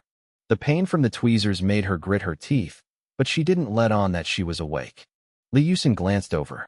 With her medical experience, she realized Xiang Shuahai was awake, but seeing her pretend to be unconscious, she didn't expose her. Yusin, help me with this part. It's still bleeding a bit. I've got it. My voice and Li Yusin's were soft, every word reaching Xiang Shuahai's ears. She peeked very slightly. At this close range, my face had an indescribable charm. My focused gaze was devoid of any impure thoughts, and my decisive hands made her feel instinctively safe. She still remembered clearly, when she was rescued from Yang Feng, I was the one who carried her to the bus. That feeling of being cared for unconditionally, it had been a long time since she felt that. I was so focused on picking out the fragments that I didn't notice the sweat soaking my forehead. Almost done, I wiped my brow and sighed. I didn't expect treating a wound to be this mentally draining. As Li Yusin disinfected the area, she said I had been very thorough and probably didn't need to do anything else. Just then, Jiang Zhuing poked her head into the bus, smiling as she called out that she, Shiyu, and Zero were grilling meat. She asked if we were coming down to eat. Seeing my sister's arm wrapped in bandages while she was still excitedly grilling meat, I felt helpless. I told Yusin to go down first. I wanted to do one last check. If any vine fragments were left, it would be dangerous. Yusin nodded, said she'd bring some food up, and then come back to finish the bandaging. As soon as she left, I felt movement on the sofa. Turning around, I saw Xiang Shuahai had opened her eyes and was looking straight at me. Thank you, she said softly. I was a bit stunned, then replied, telling her to rest while I did one final check. At this moment, her bare legs were still exposed, wearing only white underwear. The atmosphere became incredibly awkward. Before I could say another word, Xiang Shuahai suddenly leaned forward, wrapped her arms around my shoulders, and kissed me hard on the lips. In that instant, my entire body froze. My mind went blank, and all my reflexes were cut off. I stood there, motionless, for several seconds. Then I felt something sweet and warm slip into my mouth, causing me to reflexively open my lips. When I came to my senses, the smell of grilled meat had filled the space. Xiang Shuahai was lying back on the sofa, her tired eyes staring into space as if everything that just happened was a fleeting dream. The leader is awake. Zhu Ying walked in, holding a plate of grilled meat. Seeing Xiang Shuahai's eyes open, she spoke softly. Jiang, Li Yusin told you to check the leader's wound again. Are you done? Still checking, I replied, keeping my voice steady. Luckily, it was Zhu Ying who walked in. She didn't care about things like this. Even if she saw something, she wouldn't ask. I glanced at Xiang Shuahai again. She didn't say anything, just turned her face toward the window, her ears flushing red. Whatever that was just now, the checkup had to be completed. I leaned down, focusing on the wound on her thigh, carefully checking every spot to see if any vine fragments remained. The results were good. No fragments left. The rest was up to Li Yusin. After confirming everything, I stood up and walked out of the bus. Zhu Ying watched my back, then turned to look at Xiang Shuahai. She was leaning on the sofa, her sharp beauty now tinged with a hint of vulnerability. Xiang Shuahai felt her ears burning. Her lips seemed to still hold the soft, sweet sensation of that kiss. Outside, I noticed the rain had slowed to a drizzle. Under a makeshift shelter, a fire made of scrap wood and old tires blazed brightly, lighting up the area. Jiang, Zero's grilled meat is amazing. Zhu Ying's eyes were glued to the plate of meat, unable to hide her hunger. Beside her, Zero was carefully slicing the mutant meat into neat strips. Sun Shuangxin sat eating the meat, looking deeply moved. It had been a very long time since he had eaten his fill, let alone a proper meal like this. The familiar taste brought back old memories, and his eyes turned red. This is delicious. If it weren't for the zombie virus, maybe my granddaughter would be eating grilled meat with me right now. He mumbled to himself. Grilled meat, huh? Jiang Zhuiying watched intently. Just as Shiyu was about to feed her, I stepped up and took the fork. Open wide. Zhuiying obediently opened her mouth, waiting. Before everyone could enjoy the meal for long, Sun Shuangxin suddenly bolted upright, his face full of panic. The water is rising. Everyone froze. Floodwaters from the distant mountain ravines were surging out, rising at an incredible speed and submerging the lowlands around Wanshou village. The Fuyang dike must have collapsed, Sun Shuangxin said, his voice heavy. Hearing that, everyone realized the severity of the situation. We can't stay here. If the mountain keeps sliding, there will be no way out, he urged. From inside the bus, Xiang Shuahai also saw the flood approaching, her face turning slightly pale. So, I can't go back to my county. Which county? Shuangwu County, to the west. Sun Shuangxin paused for a moment, then slapped his thigh. Shuangwu? That's fine. That area is upstream, on higher ground. The flood risk is much lower. I believe it's still safe. Hearing that, Xiang Shuahai's eyes lit up. She turned to look at me, but hesitated. After all, she was still shy about what happened earlier. But as someone who had led a team in the apocalypse, she wasn't the type to hesitate for long. As for the kiss, she didn't regret it. We can't stay here. No matter what, we have to find a safe place. For now, we head to Shuangwu County, I said decisively. Prepare to move out. Everyone sprang into action. The base bus quickly rolled out, leaving behind the surging floodwaters that were swallowing houses and fields. Inside the bus, Xiang Shuahai looked out the window, her eyes full of worry. After a moment, she spoke softly. Thank you, Jiang Lushi. I turned to look at her and smiled slightly. Don't mention it. In this world, if we can help each other survive, then we should.